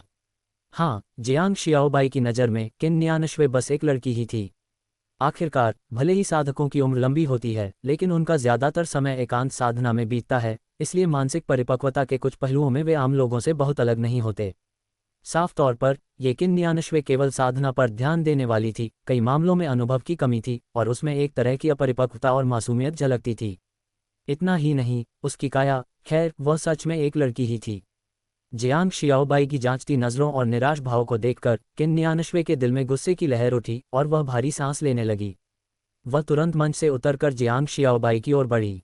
तुम मुझे नीचा समझते हो? किन न्यानश्वे ने दांत पीसते हुए कहा। यह नीचा या ऊंचा समझने की बात नहीं है, बस मैं तुमसे कोई रिश्ता नहीं रखना चाहता। जियांग शियाओबाई का भाव बिल्कुल ठंडा था। इतना कहने के बाद वह मुड़ा और चल दिया। इस लड़की से ज़्यादा उलझना नहीं चाहता था। लेकिन किन न्यानश्वे हार मानने वाली नहीं थी। वह तुरंत उसके पीछे दौड़ी। रुको, जब तुम मुझसे कोई रिश्ता नहीं चाहते तो फिर मंच पर चढ़कर मुझसे लड़े क्यों? क्या मैं सच में इतनी बुरी हूँ? जियांग शियाओबाई की नज़र थोड़ी देर के लिए किन न्यानश्वे की छाती पर गई। खैर, इस पर कुछ न कहना ही बेहतर था। उसकी नज़र का पीछा करते हुए किन न्यानश्वे ने स्वाभाविक रूप से समझ लिया कि वह कहाँ देख रहा है, और तुरंत वह ऐसे भड़क उठी जैसे किसी बिल्ली की पीठ के बाल खड़े हो गए हों। घूरकर जियांग शियाओबाई को देखने लगी। मुझे परवाह नहीं, यह विवाह के लिए मार्शल आर्ट्स प्रतियोगिता है। तुमने मुझे हराया है तो मैं तुम्हारी औरत हूँ। अभी मेरे साथ लौटो और शादी करो। किन न्यानश्वे चिल्लाए। ये सुनकर जियांग शियाओबाई को अचानक कुछ समझ आया। उसे हमेशा लगता था कि ये दृश्य कहीं देखा हुआ है, जैसे पहले ओयान भी इतनी ही दबंग थी जिसने जबरदस्ती जियांग शियाओबाई को शादी के लिए घसीट लिया था। सिर हिलाकर दिमाग की उलझी यादों को झटकते हुए जियांग शियाओबाई ने किन न्यानश्वे को अनदेखा किया और आगे बढ़ गया। ये देखकर किन न्यानश्वे का जिद्दी स्वभाव पूरी तरह भड़क उठा। उसने तुरंत हाथ बढ़ाकर जियांग शियाओबाई को पकड़ने की कोशिश की, लेकिन उनके बीच ताकत का अंतर बहुत ज्यादा था। जियांग शियाओबाई की पीठ मानो आंखों वाली थी। उसने आसानी से उसका हाथ चकमा देकर बचा लिया। फिर जियांग शियाओबाई ने अपनी चाल तेज कर दी और सिहाई शहर के बाहरी हिस्से की ओर बढ़ गया। हरामजादे, वहीं रुक जा। किन न्यानश्वे ने दांत पीसते हुए चिल्लाया। उसका चेहरा गुस्से से भरा हुआ था। अपने पदार्पण के बाद से किसने कभी उसे यूं नीचा दिखाया था? वह ये कैसे सहन कर सकती थी? वह तुरंत उसके पीछे दौड़ पड़ी और इस तरह सिहाई शहर की सड़कों पर एक अजीब सा दृश्य दिखाई दिया। आगे आगे तेजी से चलता जियांग शियाओबाई और पीछे पीछे उसे दौड़कर पकड़ने की कोशिश करती किन न्यानश्वे। और दौड़ते दौड़ते वह लगातार जियांग शियाओबाई को गैर जिम्मेदार बताते हुए चिल्ला रही थी, जिससे हर किसी की नज़रें उनकी ओर खींच रही थीं। जियांग शियाओबाई को इससे ज़रा भी फर्क नहीं पड़ा। मोटी चमड़ी के मामले में वह खुद को अपराजय न सही लेकिन सर्वश्रेष्ठ में ज़रूर मानता था, तो किन न्यानश्वे के शब्द उसे कैसे डरा सकते थे? इतना ही नहीं, किन न्यानश्वे के साथ दो बुजुर्ग भी थे, दोनों ही प्रारंभिक नवजात आत्मा नासेंट सोल स्तर के साधक। ये दोनों लगातार किन न्यानश्वे को समझाने की कोशिश कर रहे थे। यंग मिस, इस नाजुक समय में आप किसी भी हाल में शहर से बाहर नहीं जा सकती। हाँ यंग मिस, आप यहीं रुके, ये बूढ़ा जाकर उस बदमाश को आपके लिए पकड़ लाएगा। लेकिन जिद्दी और आत्मसम्मानी किन न्यानश्वे इन दोनों बूढ़ों को ऐसा करने की इजाज़त कैसे देती? नामुमकिन। अगर तुम जाकर उसे अभी पकड़ लाओगे और लोगों को पता चल गया तो वे कहेंगे कि मैं किन न्यानश्वे हार स्वीकार नहीं कर सकती। किन न्यानश्वे ने ठंडी हंसी के साथ कहा, तुम सब दफा हो जाओ। अगर आज मैं इस आदमी को वापस नहीं लाई तो मेरा नाम किन नहीं रहेगा। किन न्यानश्वे की जिद देखकर दोनों बुजुर्गों के चेहरे कड़वी मुस्कान से भर गए। मुझे मनाने की ज़रूरत नहीं है, मेरे पास भागने के खजाने हैं, इसलिए अगर कोई परेशानी हुई भी तो मैं निकल सकती हूँ। इतना कहकर किन न्यानश्वे ने रफ्तार बढ़ा दी और सीधे जियांग शियाओबाई के पीछे शहर के फाटक से बाहर निकल गई। ये देखकर दोनों बुजुर्ग कुछ देर तक अवाक रह गए। तुम तुरंत जाकर परिवार प्रमुख को सूचना दो, मैं यंग मिस के पीछे जाता हूं ताकि कोई अनहोनी न हो, एक बुजुर्ग ने चिल्लाकर कहा, फिर जल्दी से किन न्यानश्वे के पीछे दौड़ पड़ा। इस समय जियांग शियाओबाई पहले ही सिहाई शहर के बाहर आ चुका था। उसके चेहरे पर बेबसी और झुंझलाहट साफ दिख रही थी। उसे सच में उम्मीद नहीं थी कि यह लड़की इतनी जिद्दी होगी कि इतने दूर तक उसका पीछा करती चली आएगी। मैं कहता हूँ, अगर तुम्हारे पास करने को कुछ और नहीं है तो वापस जाकर अपनी विवाह वाली मार्शल आर्ट्स प्रतियोगिता जारी रखो। यह जनाब बहुत व्यस्त है और तुम्हारे साथ समय बर्बाद करने का मन नहीं है, जियांग शियाओबाई ने अधीरता से कहा। किन न्यानश्वे का चेहरा सर्द था। मुझे परवाह नहीं, बात वही है, आज से मैं तुम्हारी औरत हूँ। जियांग शियाओबाई को अचानक सिरदर्द सा महसूस हुआ। अगर ऐसा है तो क्या तुम मेरी बात मानोगी? अगर तुम्हारे लिए है तो शायद मुझे थोड़ा ज़्यादा आज्ञाकारी होना चाहिए, किन न्यानश्वे ने अनजाने में कहा। तो आज्ञाकारी बनकर जल्दी से वापस जाओ और विवाह की मार्शल आर्ट्स प्रतियोगिता जारी रखो।